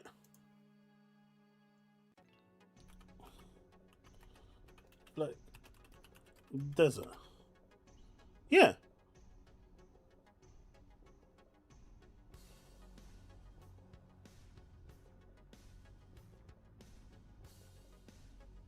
I mean, the co-op experience exists in Black Desert Online. If you want a co-op type experience for it, an online game, that exists. I slipped, then it must be there. I'm just tired. Hey, look, I didn't say anything bad about Assassin's Creed. I just said there's way too much bloat in that game. But yeah, I'm going to be off. Clearly, I'm tired, and I probably should have ended the stream about half an hour ago. But it is what it is. I appreciate you all. Thank you so much for turning up, and I will see you next time. Thanks so much, folks. Peace out. Have a good night, and I'll see if I can arrange a day this weekend to go through those indie games, and we can just see which ones are good, which ones are bad, and have like a good attempt at checking them out and coming to judgment with them. Peace out, folks. Thanks so much. I'm out. No leaf a pillow. Go away. No leaf a pillow.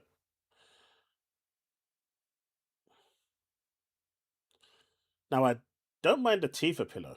See, that works. Or a Chang Li pillow. That works too. Cantarella. That works as well.